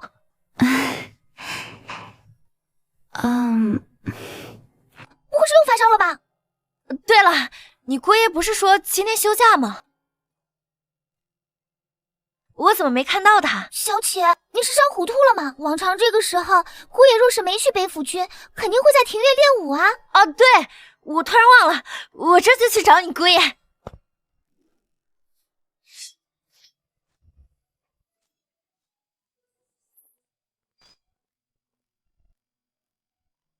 夫人怎么不多睡会儿？昨晚没弄疼你吧？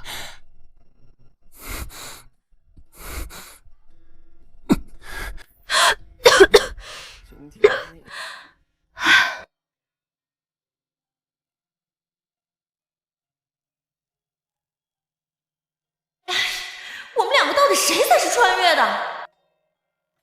没事吧？是不是昨晚着凉了？我们还是跳过昨晚这个话题吧。为什么？以后这种话题也不准到别人面前说。夫人真是害羞了。都说了不准说，不准说。好好好，不说，我不说。既然这个合约没有用了，我可以把它撕了吗？不行，要等你成为元帅，我才答应你。那昨晚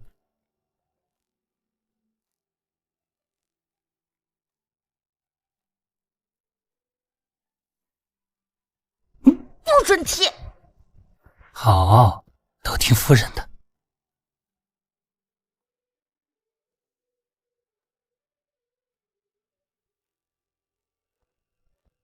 卖包子喽！又香又大的大包子。请问这个包子能给我尝一个吗？去，哪来的几个？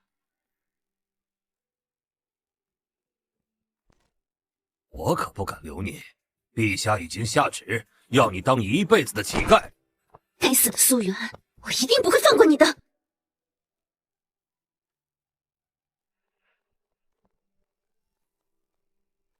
小姐，上次的波斯商人又来了，这次还是指明要小姐去，他才签合同。好，我知道了。贱人，我要你偿命！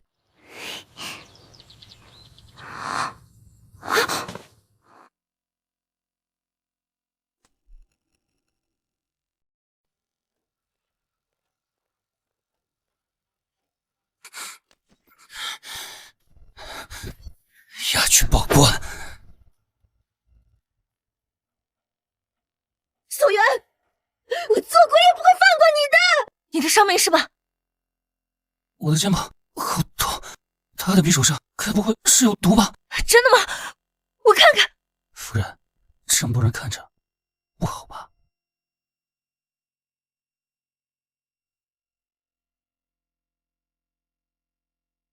丹珠，你一会儿找人通知一下那个波斯商人，就说我这边临时有急事，一会儿再去签合同。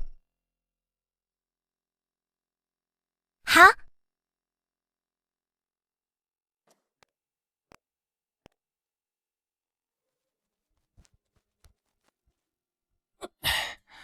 夫人，你最近都在忙着做生意，好久都没有亲你了。轻点，轻点，夫人，你这是要谋杀亲夫啊？好了，不行，我一会儿还得去跟那个波斯商人签合同。